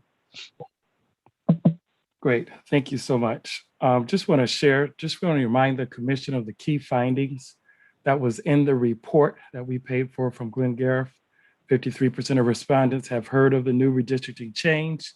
24.3% have heard of the MICRC. Plurality of voters have no opinion of the commission. The two strongest testing facts emphasize map fairness and public feedback. No unfair advantage, citizen input, and transparency are key messages that resonate with voters. News stories and website, most likely avenues for engagement, and 48.2% believe citizens' participation will have an impact in the redistricting process. Want to share fairness in the redistricting process. We have obtained a toll-free number to contact the MICRC. It's 1-833-UDRAW, 1-833-UDRAW, or 1-833-968-3729. I'd like to thank Commissioner Lang for her contacts with regards to how we could get a toll-free number and make it work. So if you dial that number, it will ring and you will have someone live answer the voice at 1-833-UDRAW. On objective 3, as it relates to fairness, the commission emphasized that MICRC requires hiring and mapping decisions to include at least one affiliate from the Democrats, Independent, and Republicans. And there's been a request to separate that so that hiring decisions to include at least one affiliate and adopting maps to include at least 2 affiliates. So Madam Chairperson, if we can, if you see the previous objective 3, if we can just get a motion to approve the reworded objective 3, I would greatly appreciate that. Do I have someone to approve the motion for objective 3? Rhonda, and my screen is split. So do I have Rhonda Lang with the motion? Do I have a second? I'm going through, so if I miss you. Second by Vice Chair Rebecca Zatella. All those in favor of this change wording that is on screen for objective 3, please indicate with a raised hand. And want you to feel free to indicate verbally. I agree. Thank you. All those opposed, same sign. And the vote carries. We have approved the edited wording for objective 3. Thank you, Edward, for bringing that to our attention. Thank you so much. Awareness. We're going to heighten awareness in the redistricting process. We're working on a kickoff press conference to launch our public hearings. That will take place Monday at 10 o'clock a.m. It'll be a kickoff press conference to launch our public hearings. That will take place Monday at 10 a.m. It will be a virtual press conference, and we'll send you the link so that you can access the virtual press conference to kick it off. Our statewide organizations are assisting with volunteer recruitment. As we shared earlier at our public hearings, we're looking to have volunteers, people in the community, neighbors, to say, hey, welcome to our public hearings that actually live in the area where we have the public hearing. So just want to stress that. Our campaign for billboards, this initial wave, is we're looking to place billboards in rural areas. So I just wanted to share that, and in areas where we're not hosting our public hearings on this first round. So you will see the billboards in rural areas and in areas where we're not hosting our public hearing to increase awareness about the redistricting process. To get the word out in Jackson and Kalamazoo, we're doing radio and print ads that you'll hear coming out this weekend in both Jackson and Kalamazoo to get the word out. So just wanted to share that with you as well. Transparency. The goal is to model transparency in the redistricting process, our public hearings. Working a lot with the AV contractors. By the Constitution, you know, we have to have meaningful participation, and those who are attending remotely should have the access to provide comments to the commission, even though we're meeting in person. And so we've been setting that up, working with contractors, meeting with contractors, going over that meticulously to make sure everything works right and we don't have the feedback, which is very annoying for people, whether they're there in person or remotely. Set up and lay up with regards to that as well.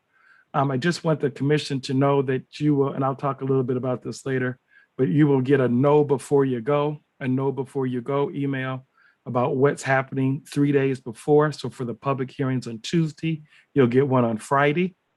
And for the public hearings on Thursday, you'll get one on Monday, but it's called Know Before You Go. So just want to make sure you're aware of that. Our Good Fruit video, I've asked the commission to, for those that are willing, to give me the times on Wednesday and Friday that you're available to go to Good Fruit's video next week, because they have some videos to talk about the state of transparency vignette and others, to which made them successful in the commission awarding them the contract next week. So if you haven't signed up or connected with me, let's make sure we connect today or tomorrow, because they've set aside that studio time. Just want to reiterate to the commission that the plan that you voted for in transparency did include objective 1, which says create a robust, accessible, and user-friendly website that promotes and documents, the action of the commission. So that is something that you approved. And the reason why that is important is we want to make sure we're meeting state guidelines for accessibility. We also have someone from the Michigan Statewide Independent Council who deals with people with disabilities that is checking everything we're doing, both for public hearings as well as the website, because what may be user-friendly to some might not be to others. So we want to make sure we're mainstream in terms of looking at that, and that really goes to our transparency. And just want to reiterate that I appreciate the commission's support in approving that when we did our communications and outreach plan. Engagement, we're still doing virtual presentations. We're doing a new group for the first time. We're doing Michigan League for Conservation Voters. Commissioner Dustin Witches is doing that tonight. That's not a group we've been able to connect. So just really trying to get out and get diverse groups and people to do it. We're going to start our social media posts and presence with regards to that with our consultants on board.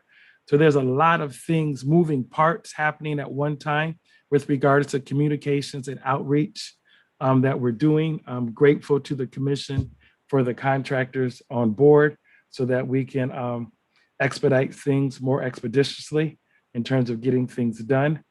Also, with regards to if you have any questions, I can take them, but I do want to make sure the commission is aware that at these public hearings and the hotels that we are getting everything in order that you may need at these public hearings. We have paper, we have pen, we have masks, gloves, what you need so that you can document what's being said and so that you can come and be refreshed. We'll have bottled water available for you. We have snacks. Sorry to Well, you do know meals are on your own with your great state per diem, but we do have a little bit of water that we're able to get away with. And if you want to have snacks on your own, that's fine. But if there's something that you really, really like and you whisper it in my ear, I'll try to make sure if I can afford it, you can have it. Commissioner Rossa. Chocolate. Right. I love these subtle hints. So if you guys have any more hints like Commissioner Rothorn, please let me know. But just want you to know we want to take care of you so that you're free to do your jobs. When you come there, your badges will be available. when you come. If you're not able to make it, we'll be mailing your stuff to your home address so that you can have it. But just want you to know, look out for your email on Friday. If there's something, it should have your hotel reservation, directions, so you know how to get to the facilities. All of that will be a part of that process. So if something's not clear or what have you, call me, email me. We just want to make sure it's clear so that we can adjust the no before you go so that you can be completely ready at these public hearings. We have first aid kits, just in case you're wondering, we do have first aid kit. We have signage. It's a whole lot of moving parts going into executing these public hearings and making sure that they are in robust fashion. And so just appreciate that. I will be reaching out, before we talked a little bit about commissioners hosting some of these public hearings initially, and there was some mixed reactions. So I will definitely loop back to each of you to see if that's still an interest, so no one is surprised as we move forward week by week in the public hearings. Thank you so much, Commissioner Kellum. If there's any questions, I can take them at this time. Do we have any questions for Edward? And Doug, I see your hand. Go ahead. And then Cynthia. Yes, I would like to publicly recognize Edward for the job he's doing. I think this is really a huge undertaking, the whole communications aspect of the commission. And I'm very, very pleased with what's going on. And I commend you for that, Edward. Thank you.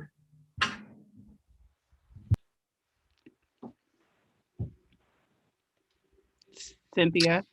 My question was, you said that we will have a, where did I write it? A kickoff press conference. Are commissioners doing that, or who's doing that? We're working on that in terms of doing invites and stuff, so I can give you an email update a little bit later about who's confirmed. But we just started it when we got our contractors on board about how we could do a splash, talk about different things that are happening. But yes, we do have commission involvement. We just haven't reached out yet. And we also have third-party endorsers that will be a part of that in terms of third-party endorsement. But I have to get commissioners confirmed, and I just haven't had a chance to get that piece done. But yes, we will have commission involvement. Thank you, Cynthia, for that question. MC. Just wanted to say thank you. I've been getting the emails, and Kristen Taylor, I think you introduced her earlier, and she's helping us with this public engagement.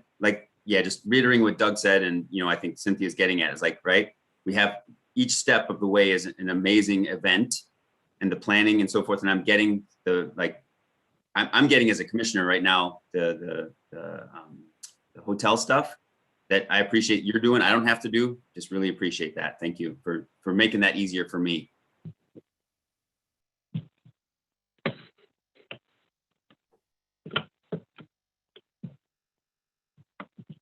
Anything else for Edward?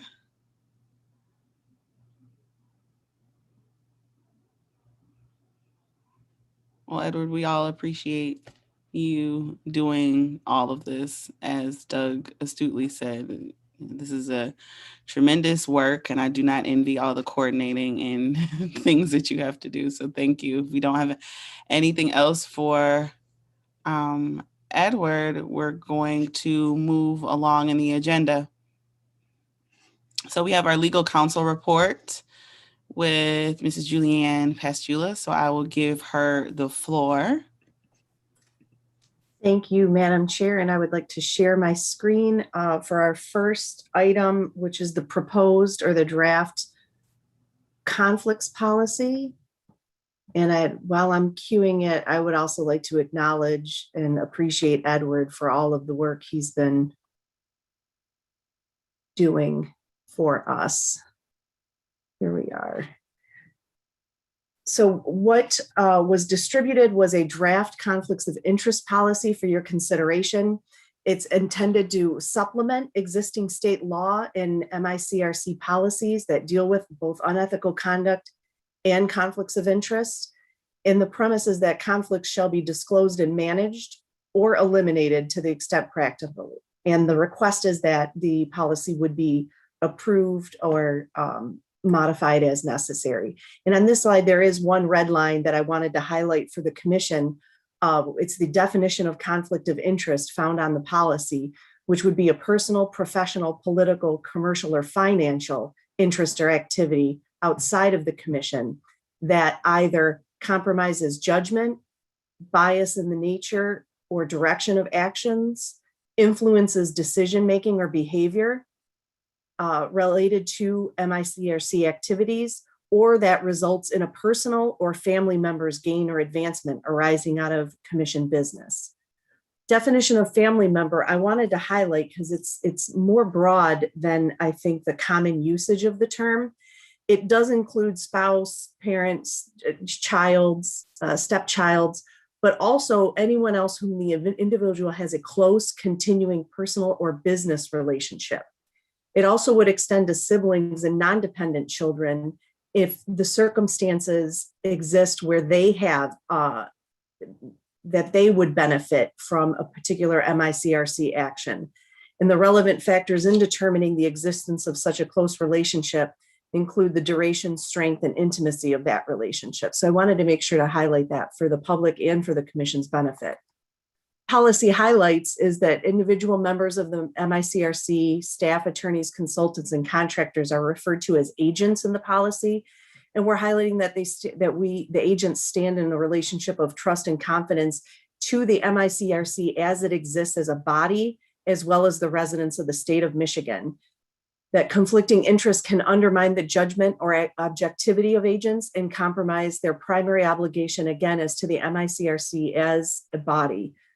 And the bias or the appearance of a bias may undermine public trust in the commission. So therefore, all direct or indirect potential or actual conflicts of interest must be disclosed, evaluated, and if found to be substantial or material, again, addressed to either be managed or eliminated as set forth in this policy. The policy also outlines activities that the agents shall undertake, which is acting in a manner that upholds and advances professional and personal honor, integrity, and the public's trust in both the agents and the commission's work. Refuse to provide or promise to provide any contract work, payment, special attention, preferential treatment, priority, or other thing of or position of value in exchange for gifts, gratuities, famous promises, or other consideration. Refrain from engaging in conduct that could be reasonably perceived to call into question the honesty, integrity, and professionalism of the agent or the commission. Compliance with all applicable laws and rules regarding conflicts of interest and transparency of operations and governmental affairs, and faithfully and accurately account for all public funds. Agents shall not solicit or accept things of value greater than $20 for the benefit of any person. Again, person is capitalized. That's a discreetly defined term in the policy, which may influence the manner in which the agents perform their duties. Shall not misuse public resources, shall not engage in employment or rendering of services that are incompatible with or in conflict with the discharge of duties, or that may tend to impair his or her independence or judgment of action in the performance of those official duties. Participation in the negotiation of execution of contracts or other regulatory or supervisory activities, which the agent has a financial or personal interest, and show favoritism to family members or others. The general principles, my last final slides are general principles. The two key inquiries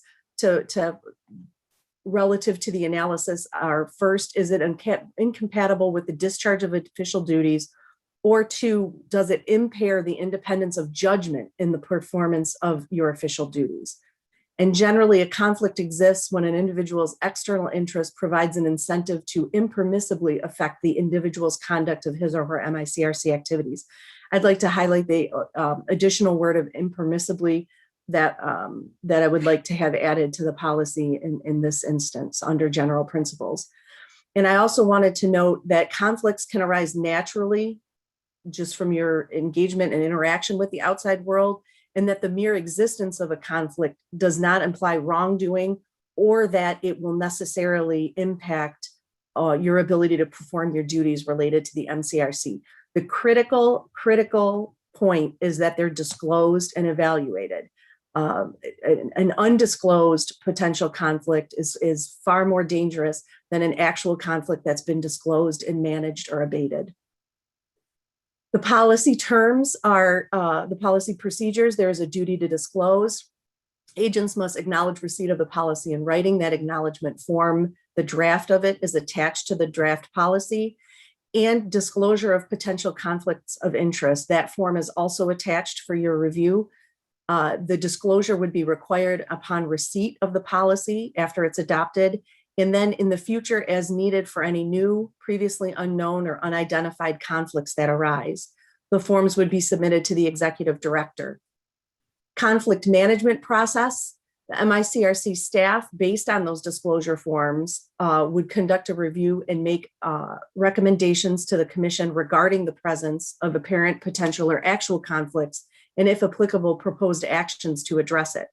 The commission would then, by majority vote, determine whether an actual or potential conflicts exist, and if so, set forth the appropriate steps to be taken to address that conflict, or if no conflict exists, the inquiry would be documented, but no further action would be taken. I've provided examples of management mechanisms, would be revising the reporting structure to place the decision-making capacity with a non-conflicted agent, abstention and voting, which is also part of your rules, divestiture or disengagement of that interest, or severing of the relationship that creates that conflict. Violations of the policy may result in, they're up to the commission's discretion, adoption of a resolution of censure for staff discipline or termination, enforcement of contractual terms or conditions that are included on all of the commission's contracts, or again, other appropriate action, which can include but not be limited to those remedies provided by relevant state law. Wanted to give the commission as much discretion as possible in that area. That concludes my PowerPoint presentation on the summary of the proposed policy, and I'm happy to respond to any questions, concerns, or suggestions. Thank you so much, Julianne, for that and the work that you did to produce the policy and the changes. And I think I have Rhonda coming to you and MC with a thought or a question. I don't know. So Rhonda, you can go first. Thank you. Couple questions, Julianne. So if this is adopted, then it kind of goes retrospect back. So all employees and contractors would fill this out once adopted, correct? Correct. Okay, and then the red line item, either in actuality or in appearance, was that on page 1? Is that where that was located?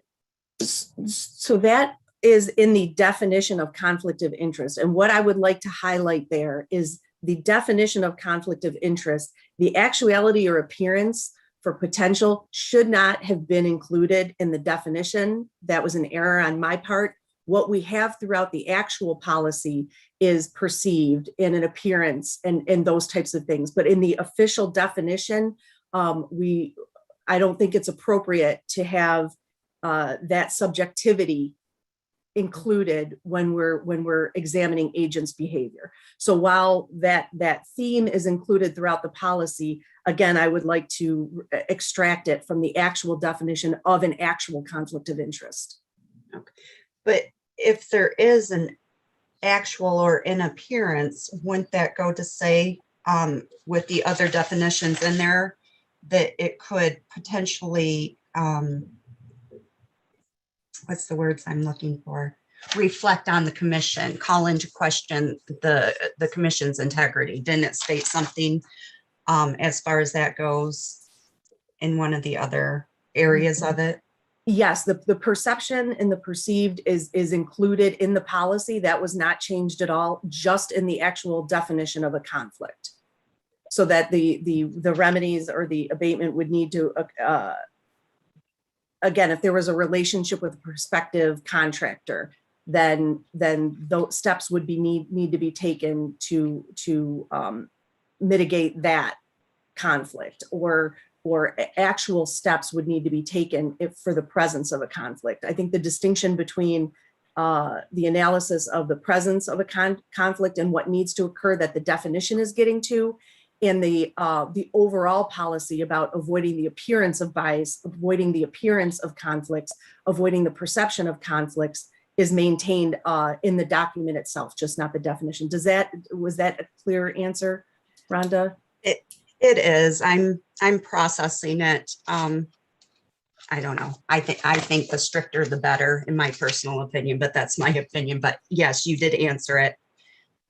I got it. Well, thank you. Well, you're welcome. And just again, what I'm trying to avoid with that strike through on page 1 is that someone can accuse a commissioner of something that when the analysis is done, it is not, there doesn't exist a conflict. And we're trying to get at actual conflicts of interest or actual impact on behavior in this section here, in this definition, where the perception and how you conduct yourselves is addressed elsewhere in the policy. But this isn't just for us. This is for staff and contractors. Correct. Okay. Thank you.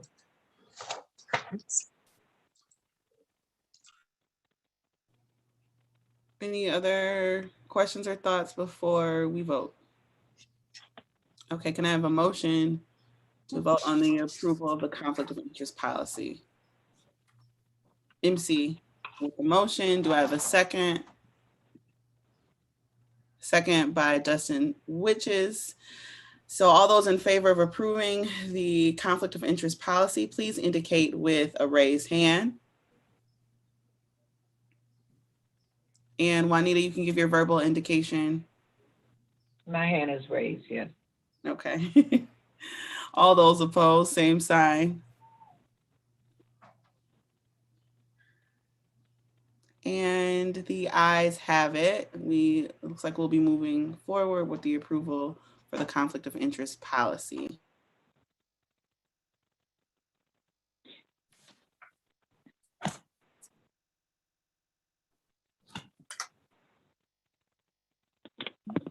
Madam Chair, my next item to present to the commission is the proposed litigation counsel RFP. Sure, go ahead. And this would be the proposed statement of work is the document before you.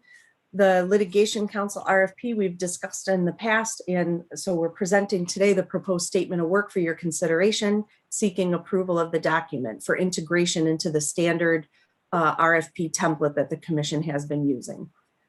The litigation counsel would provide both legal advice and representation to the commission, including the defense of the final redistricting plans. The anticipated contract term is through March 31st, 2022, which is consistent with other contracts, track staff contracts. And I'd like to note that the standard contract terms that we use also has renewal clause for up to 2 additional 1-year periods at the sole discretion of the MICRC.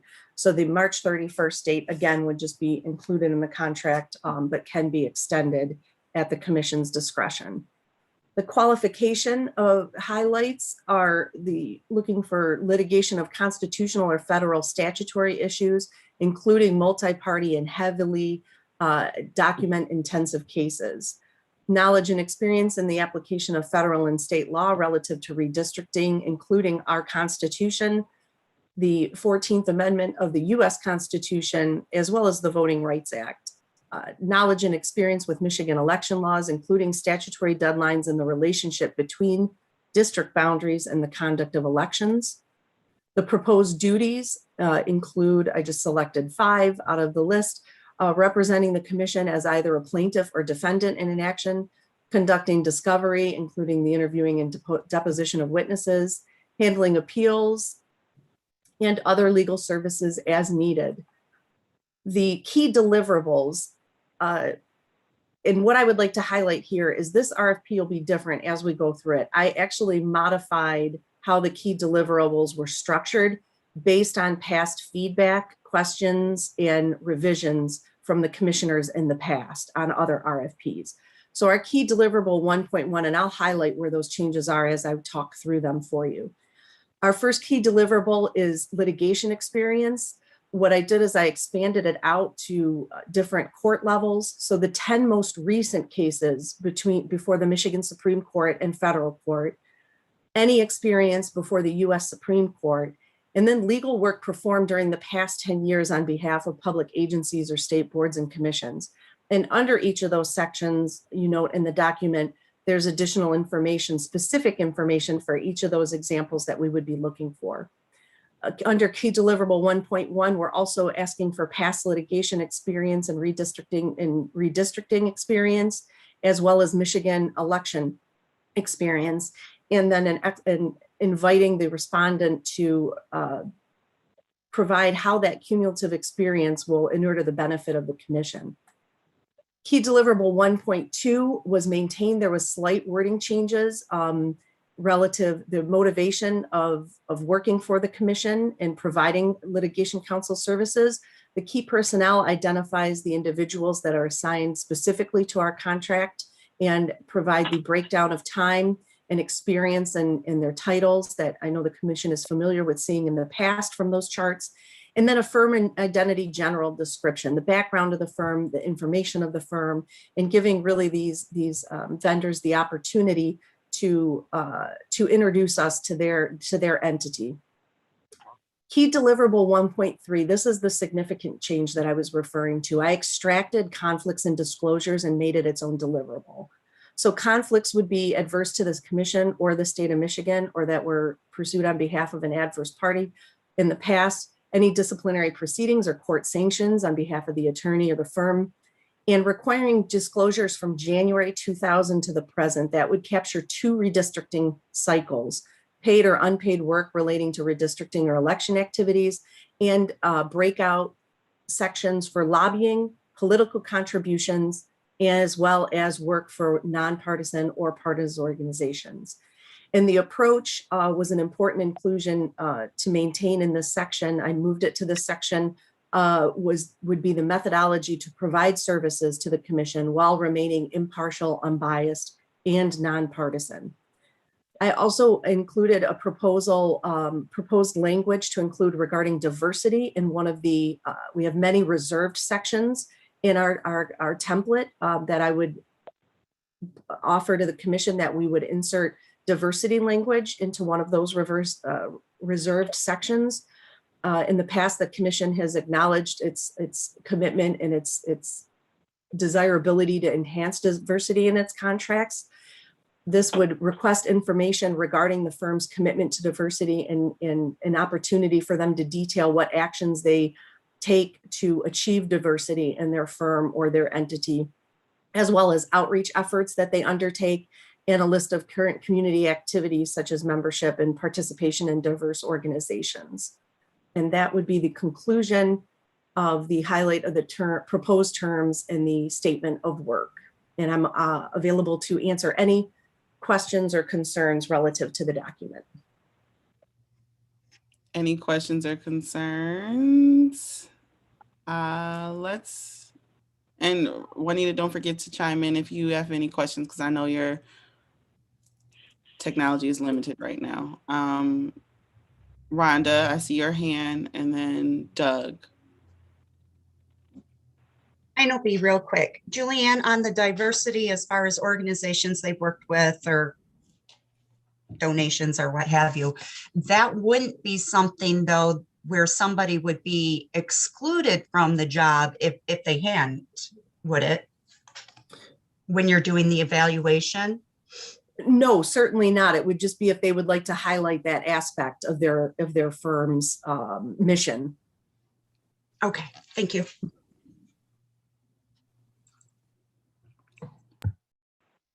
Excuse me, I needed some water. Doug. Yeah,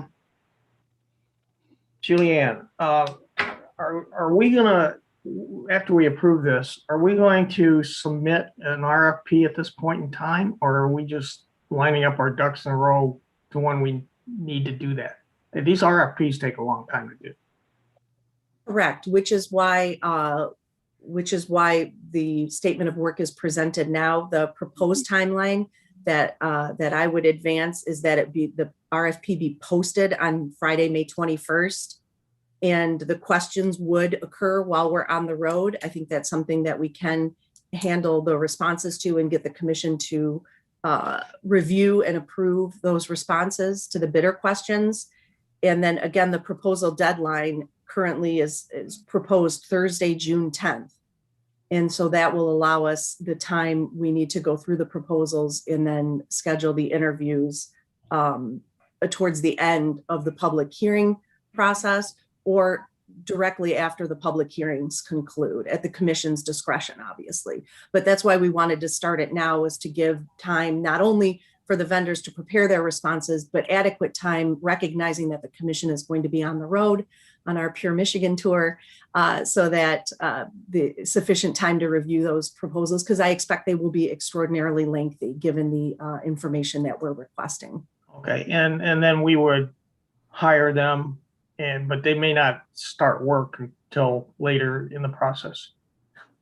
I believe that certainly Commissioner Clark, the start work date would be when the contract is signed, and it would be very nice to have them online in case something does arise, so that we don't anticipate needing them in the immediate future, but it would be very nice to have them lined up for so that when we do need them, they'll be ready to go under contract. Okay, yeah, okay, good. That's what I had thought. Can we go back to the diversity slide? Oh, you don't have to bring the slide up. What's I don't understand the purpose of that. Okay, so that was, did you want me to pull the slide back up? If you'd like, yeah. Okay, it's very easy. Let me. Excuse me one moment. I did that in the longest possible process that I could. Proposed language for diversity. So this language, Commissioner Clark, where again, in the past, I know particularly for the videographer, for, I'm trying to think of the other contract activities that the commission has gone through. Diversity has been mentioned on more than one occasion.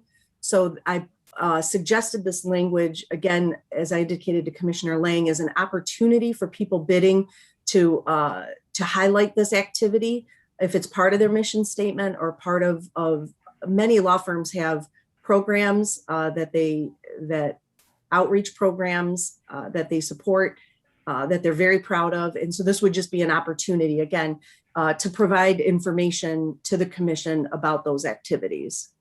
So diversity is nothing we're requiring. It's just that we want to understand how they've implemented it within their corporations.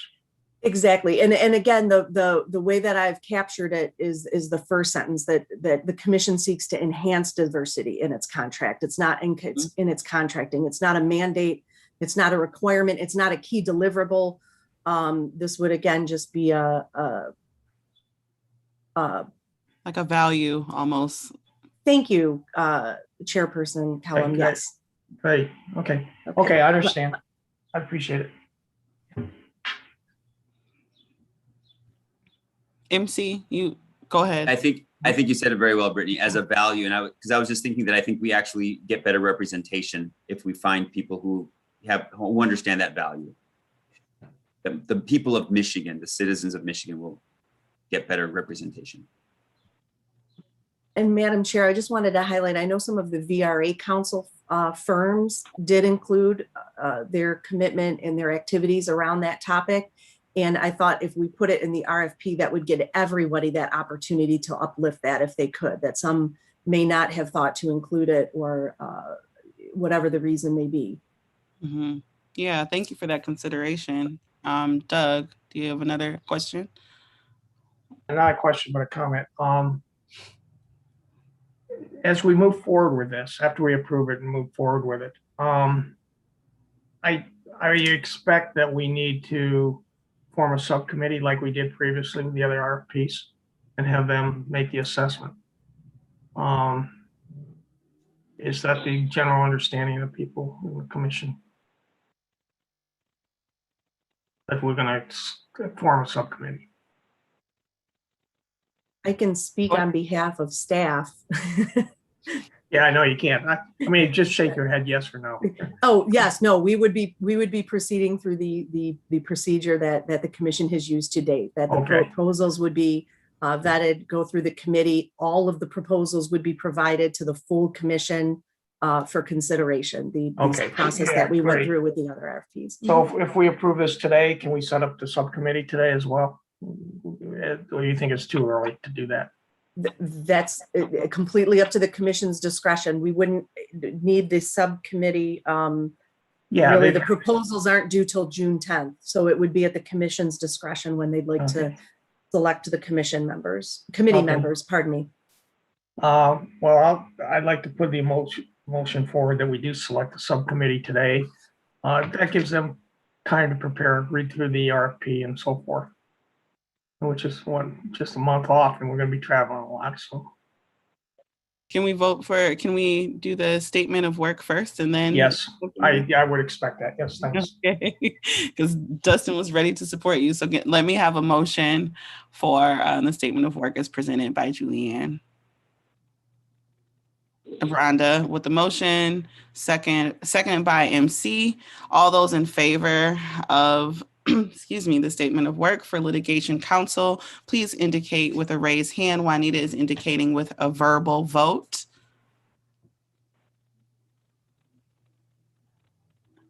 Juanita. Yeah. Yes. Thank you. And all those opposed, same sign. All right, the ayes have it, or the hands have it in this case. And Doug has also offered or suggested that we handle the subcommittee, that we would be responsible for that. Is there a motion?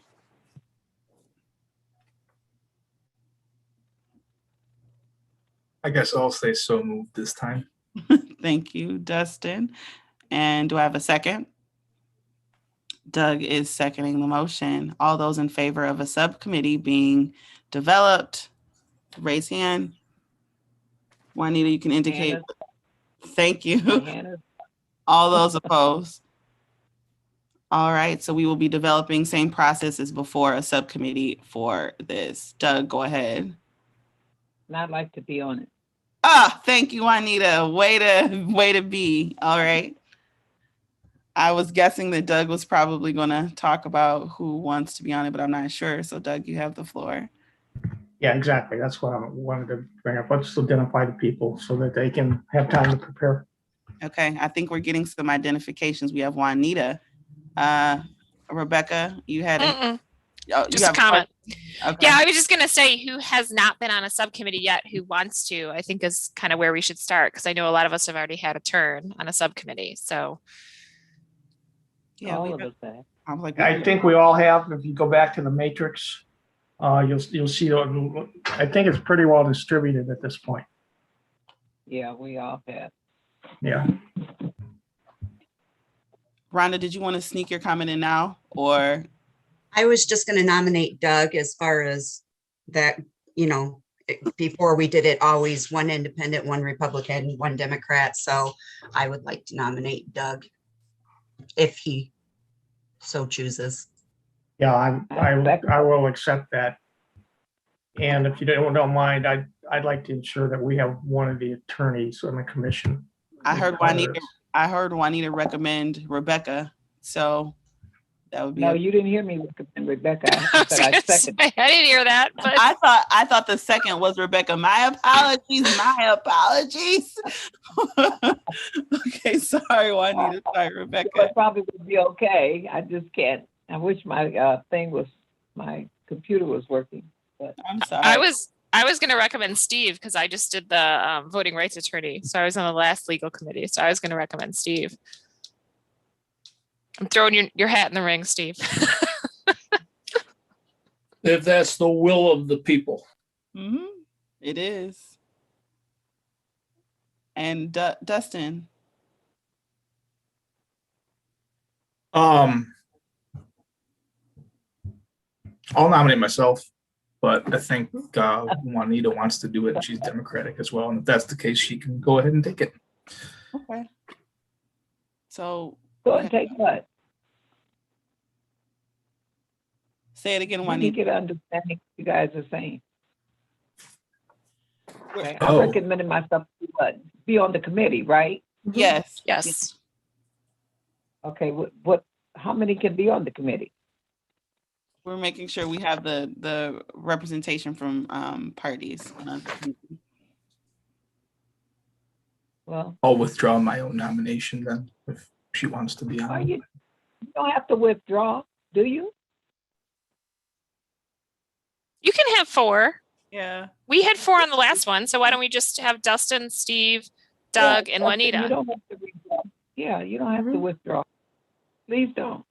Okay. Dustin, Juanita has spoken. She wants you to. She wants me on it. I'll do it. Okay. I feel on the computer. I can't see what's going So on. Dustin's You in are and doing a great job. So Dustin's in and Juanita's out. No, I think No, we're we're saying in. both. Oh, Both. So 4, like the last one. We had 4 last time around. okay. Can I recommend that Steve be the chairperson? Steve is giving Way to dodge that one, Doug.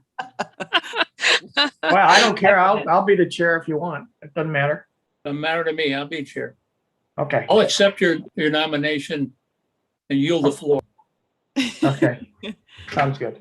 Okay, so we have Steve Lett as the chair for the subcommittee, and on the subcommittee members, we have Dustin, which is Juanita Curry, Doug Clark, and did I miss anybody? That's 4. Okay. All right, so we're all prepared for the business that should take place in June. We have handled the statement of work for litigation. Julianne, is there anything else we need to know? Just a motion for the committee members, Madam Chair. Thank you.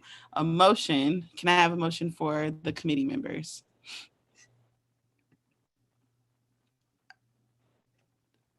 Who's making the motion? I'm going to say moved. So, okay, Richard is seconding the motion. So all those in favor of the subcommittee outlined, raise your hand. All those opposed? Juanita, jump in there with your verbal vote, please. I vote yes. Okay, so it's been approved. Those will be the subcommittee members, with the chair again being Steve Lett. Thank you. And now let's move on to administrative issues. That's a heavy title, brought to us by our executive director, Ms. Sue Hammersmith. The first item being the budget recommendation. So you have the floor, Sue. Thank you. Nothing heavy there. It's just the big budget. Okay. I'm like, issue sounds serious. So I'll go. Okay, we'll rename that next time. I know a lot of our discussion last time was the commission didn't want to have to give up any of the appropriation that hadn't currently been unspent in this fiscal year. So I went back and updated the budget. I put in the April expenses, and I expanded the budget significantly. So you would know exactly what had been spent, what had been confirmed to be spent, and then that subtotal, and then any additional projected expenses to get you to where your current approved budget is. Then I also looked at expenses, and in the FAR column on the right, I made some recommendations. It appears that some of the expenses we had anticipated may not come to fruition. We also know that some expenses will be more than what we planned. So roughly on the recommendations, I refigured the commissioner salaries. I found another additional expense of $6,246. I think it might have had something to do with when people came on board. In the staff salaries, I found that budget was overstated by just over $2,000 originally. And then started looking at other activities. So we proposed an executive assistant position. I believe that we're going to cut that down to lesser hours, and at this point it will be over a much shorter time period. So I think we can achieve a savings of $17,700 there. Looking at general mileage and considering what has been spent, we're 7 months into this fiscal year. If I'm counting correctly, we have May, June, July, August, September. We have 5 months left of this fiscal year. So I think we can achieve a savings of 3908 there. Reviewing general travel, I think there's a savings of 1843. For mileage and parking for in-person meetings, when this budget was done, we assumed that starting in April, we'd be meeting in person and we'd have those expenses. So that time period has been shortened. Our next regular meetings will occur now after public hearings, other than those meetings we have at the public hearings. So I believe we can find a savings of $12,500 there. On the public hearings, Edward has done a phenomenal job of negotiating costs, trying to find economies of scale, and we believe we can take $40,000 off that budget. Additional $1,000 on mileage for the public outreach tours that we can cut back on mileage somewhat. Actually, that's the meals. Because I averaged between the lower cost and higher cost cities and counties. And then also on the town halls, we've done many of these, but all of them have been virtual to date. So there don't seem to be many hard costs. And also the upcoming costs will probably be in collaboration with our public hearing tour. So instead of one of us driving to Marquette specifically for a town hall, we're going to already be there for a public hearing. So we're going to try to work in regions where we are to also attend town hall forums should any outside organizations choose to schedule those. So I believe we can save $20,000 there. Now we do, Now we do have some additional expenses. In negotiating the mapping contract, the payment schedule is showing nearly, excuse me. The payment schedule is showing nearly 40,000 more than what we had anticipated. It was a shot in the dark at the time the budget was built. During the negotiation phase, this has become much more clear, and this is the proposed payment schedule. So that will be an addition. And also, her legal counsel, or your general counsel request from Julianne to have approximately $50,000 set aside for either a legal staffing agency or litigation counsel, depending on which was more appropriate, those monies would be set aside. I think we can also achieve some savings in office supplies, reducing that by $3,362. And all in all, the bottom line is by going through and reassessing year-to-date and projected expenses, we feel we can find an additional savings of $6,631 in the overall budget. So, I mean, that's the basis of what I've done, and assuming the commission agrees with these recommendations, then we would adjust the approved budget by the amount stated in that far right column. Okay, before we vote or even make a motion to vote to do the approved revisions, we had questions or comments. I see Rhonda first and then Doug, but feel free to continue to think and have thoughts and questions. Okay, my first question, and you're going to have to remind me, was our last approved budget March 31st? Is that when we approved the budget? That was the last time the budget was presented. I believe it was adopted earlier in March, though, maybe like end of February or 1st of March. Okay, because I'm seeing on our website, it said February 13th, and I went to maybe my archives from materials that we get for that, and I couldn't find it because I'm showing like the last budget that I've got is the March 31st. So I was kind of confused by the numbers on that compared to the numbers on this one. So I used the March 31 I use the approved budget numbers in the approved budget column. Okay, so if you use the approved, were those for like the projected on the March 31st, where it says projected, is that the amount that was approved on the previous budget? Projected is a different column. But So I'm- projected is expenses that I anticipate might come along. The approved budget remains the approved budget. Okay, I'm not seeing the approved budget then on the March 31st. I'm seeing projected, and when it goes through, there's some confirmed expenses, but I'm not seeing, say like on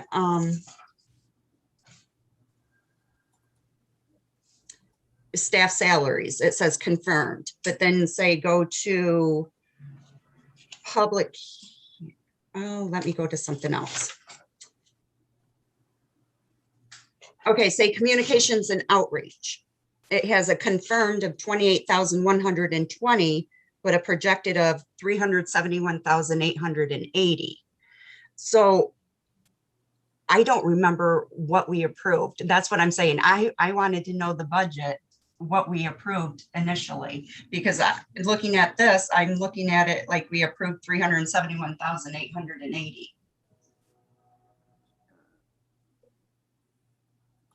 So for that budget, you would take the confirmed plus the projected, and that would be the budgeted Okay. amount. The budget was approved, let's see. As of approved. It looks to me like the one I have with the big approved sign by it says March 11th. Although other budgets had been presented earlier with estimated expenses. Okay. So basically just add those two together and that's what was approved. Can you get me a copy of the initial, it doesn't have to be right away, but the initial one that is approved? I keep a Absolutely, tally I will send that. myself. I will send that out, but the approved budget column in this should be the budget that you approved. I double checked that as I was doing my work. Okay, thank you. Thank you, Brenda. Thank you, Sue. I have Doug with the hand raised and then Dustin. Yeah, one question before I get into the numbers, Sue. You've added a number of columns. Could you give us a definition of each one of these columns so we understand what they represent? Yes. So expended are expenses year to date. That is starting with your October 1st fiscal year. Okay, so that's what we have paid. That's what we have paid out. Okay. Cash out the door. And so now what's confirmed? Confirmed as expenses we're going to have through the end of this fiscal year. Including the ones that have been paid or? total? No, those are additional confirmed expenses. Additional. They're not spent, but they're going to be spent. Okay, So then the third column is the total of those first two. correct. Okay, If there's any additional projected, then that's added to that to come up with your budget. okay, I understand. Okay, and then we've got the budget and then you've got recommendations of the last column. Correct. The budget notes in represents, between. Oops, I'm sorry. Go ahead. the budget represents the last approved budget. Yes. Not what you're suggesting get approved. The approved budget is the approved budget column. It says approved budget. That is the budget that this commission has been working from. Okay, good. All right, now let me get to the numbers. Okay. Let's take number one, communications and outreach. You have on the May 6th one, $400,000 is the approved budget. But I go back to the March 31st one, and we've got 371,880. So that was what was projected. It didn't count what had already been spent. Oh, so there's money that had already been spent at that point. Yes, and that's always, that was in the notes. So the next column after your approved budget is notes, and that lists most of the expenditures that we've had to date. Oh, okay, well, yeah, the note on this one just does individual transactions. Yeah, it doesn't specify that they've already been spent. Okay. Okay, but in your last column, you don't have a change of, what is it, $200 or $29,000. I'm not recommending a change at this time. I Okay. only, yeah, so I'm recommending that we have that budget available to be used during this fiscal year, should it be needed. Okay, I understand. Okay. And then let's go to the consultants, legal staffing and litigation counsel. I mean, we approved something for Julianne today, but this dollar amount has not changed. But you got a $50,000 amount under a blank line. So maybe if you could walk through that. Well, it's under the recommended column, Yes. the far right column, because at the time I did the budget, I couldn't, it was not in the previously approved budget. So I could not use the first 5 columns. Yeah. It was not an approved budget expense. What I did today was recommend that, and then I'll come back to you and I will adjust the budget, assuming the recommendations are approved. Okay. So when I look at the bottom line, the approved budget used to be $2,990,435. And you're recommending we reduce it by 6,000. Right now, yeah. So it would be 2983. Yeah, It's the line above 2983. the yellow line, 2983, So 804. so we're gonna have more money in the bank. A little bit more as Yeah. a reserve, or for whatever happens, we're Yeah. we're Okay. flying blind here. There are a lot of unknowns in the process because nobody's done it before, and Correct. we just want to make sure we have enough. By the Well- same token, we don't want to return money to the state. Well, there's a And lot any of variable expended funds. expense. Yeah, there's a lot of variable expenses here anyways. You know, mileage and meals and all that, we just don't know. And then, so we need to keep that rainy day fund there in case some of these expenses jump up for some reason. Okay, let me see if I had any other questions. No, I'm good. I appreciate it. Thank you. Good. Thank you. Thank you, Doug. Dustin.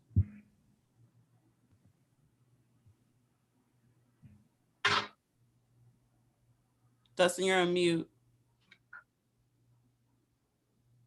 Oh, oops, sorry. Sorry. Remember last meeting we were talking about the billboards? So is this taken into account at that particular point as well, or no? I don't want to open up a can of worms here if You're not. so. You're not.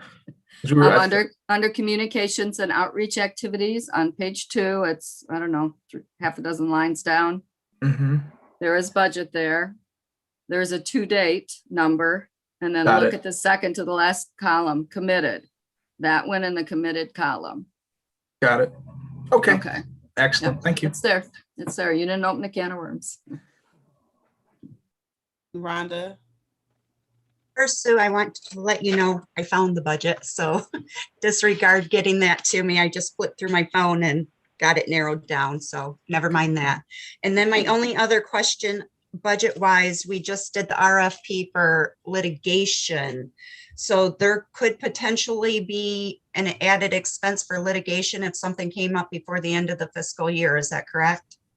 The line item that Doug just talked about, that $50,000 that wasn't in the budget, that's in the recommended line. Mhm. And that would be for legal staffing and or litigation counsel as needed. So there's $50,000 based on these recommendations that would be built in.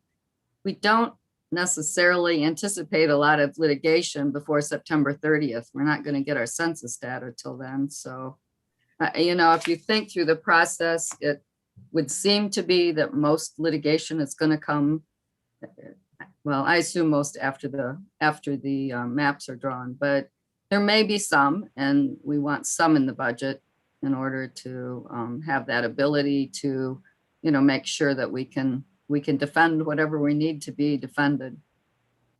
So the 50,000, then if there was litigation, would go towards that and say the legal aid or whatever Julia needs with the other one that we approved today? Right, it's all in one line item, just to be flexible for her, because we may need a little bit now. We may get a mapping firm in place and just decide that that a paralegal there could do some of the work that she needs. So that just gives her flexibility. Okay, thank you. And Doug, I'll give you the floor. Yes, I'd like to put forward a motion that we approve this budget with the recommendations that Sue has provided in the last column. Great. Do I have a second? Steve is seconding the motion. So right now we are voting for the approval of the revisions that Sue just provided with us. If you are voting to approve those revisions, please signify with a raised hand. And okay, I hear you. Thank you. All those that do not want to approve those revisions, same sign. All right. The vote passes, carries. I'm affirmative as well. My camera's being weird. Thank you, Anthony, because I didn't see you for a while. So thank you for making sure we have you. Now, Sue, it looks like we have discharge consultant procurement committees. Yes, and thank you for the questions on the budget, and I will get to you then a budget with the revisions. So we'll update that. I'd also taken out the next fiscal year because I felt at this time that had too many columns and created too much option for misunderstanding. So I wanted to make sure we just looked at this fiscal year, and thank you for approving that, and I'll get it updated for you. Okay, now I will move on. So we still have in place our line drawing and redistricting technical services committee and our VRA legal counsel committee. And we thought it was time that we could dissolve those committees and discharge their duties. The VRA legal counsel is in the very last few days, we hope. And line drawing is probably a couple weeks behind that, 2-3 weeks behind that. So, but at this point, we believe anything that might arise would come to the full commission anyway. So we do not feel there's a need for those committees. So any questions on that?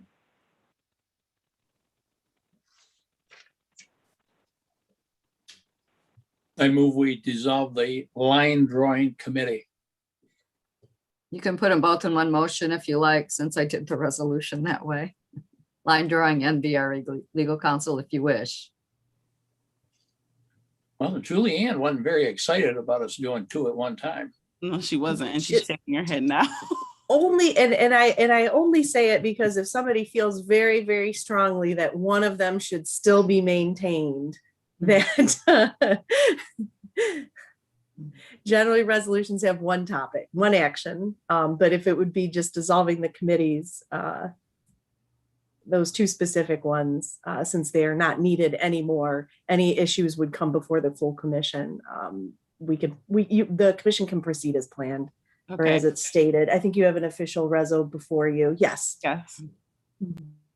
Okay, thank you. So we have a motion made by Steve Lett to approve to vote to approve the discharge for the committees, and seconded by Richard Weiss.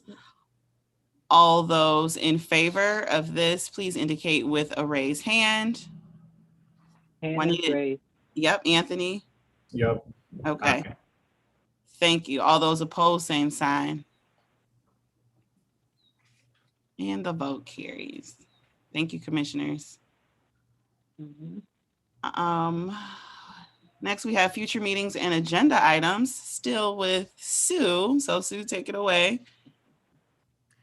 In talking with staff, we don't feel that we have a specific need to meet next week. And with the public hearings just getting engaged we were hoping that maybe all of us would concentrate on the public hearings and making sure that everything was in place for those, and commissioners were ready to go and ready to begin that process. So unless there's some specific business that commissioners have that they would like to bring forth next week, I would make a recommendation. Thank you. Do I have a motion to vote to approve? It sounds like it would also help the staff concentrate, because there's so much information that needs to happen for the staff to do. Is that what I'm also hearing, Sue? Is that true? That would be helpful. Okay, thank you. Thank you. We want to make sure we have a great start and every detail is in place. Edward is great at this, but it's going to be an all hands on deck to make Understood. sure that Thank you. things go well. I'll make the motion to cancel the meeting. Although I'll make the motion. Thank you. Do I have a second? I second it. And Juanita is second. All those in favor, please indicate with a raised hand to cancel the May 13th commission meeting.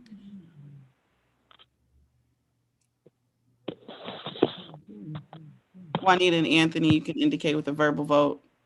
Aye. Okay. Aye. Thank you. I want to change my vote to no. Okay. In case you counted. Okay. All those opposed? And the vote carries. It looks like the May 13th commission meeting will be canceled.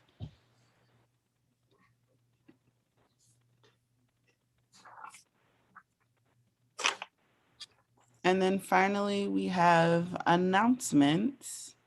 Sue, was there something that you wanted us to pay special attention to for announcements or anything for the good of the order? Excuse me.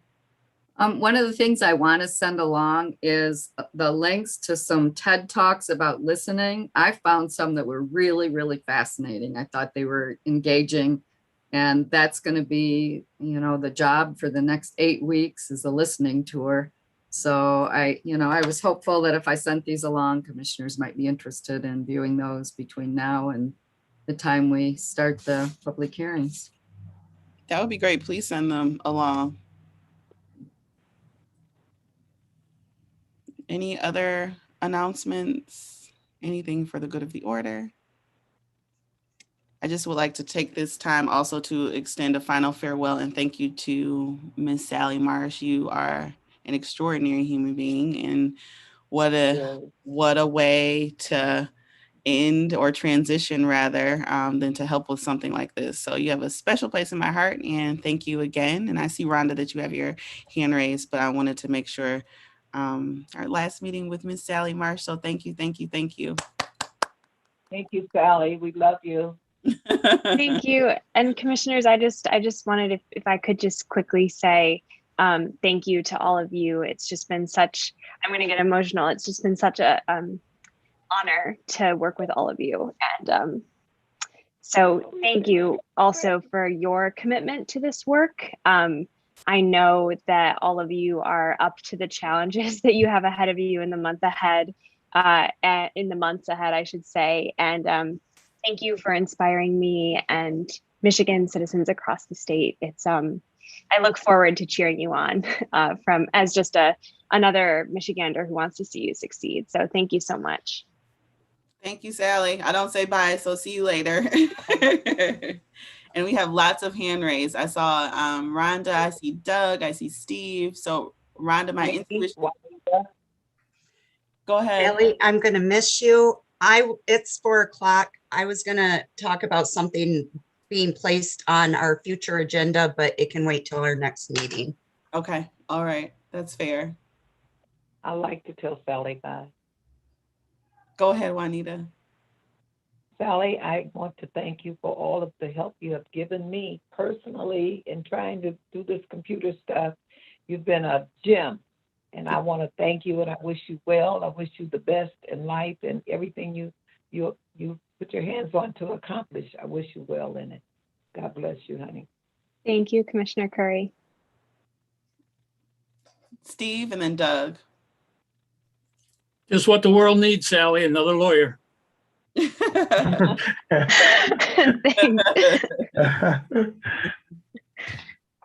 Doug, go ahead. Okay, Sally, we couldn't have had a better person doing the job that you did. It's just totally outstanding. In my heart, MICRC will now be the Marsh Independent Citizens Redistricting Commission. You're the one that started it up and put it together and led us to where we're at today. So congratulations and best of luck to you. Thank you. Best of luck to you all, and I look forward to cheering you on. Great. Thank you, Sally. And now, since there's nothing else and it's 4:02, can I have a motion to adjourn? So move. Thank you. Seconded by Dustin Widges. All in favor of adjourning? All opposed? Stay on.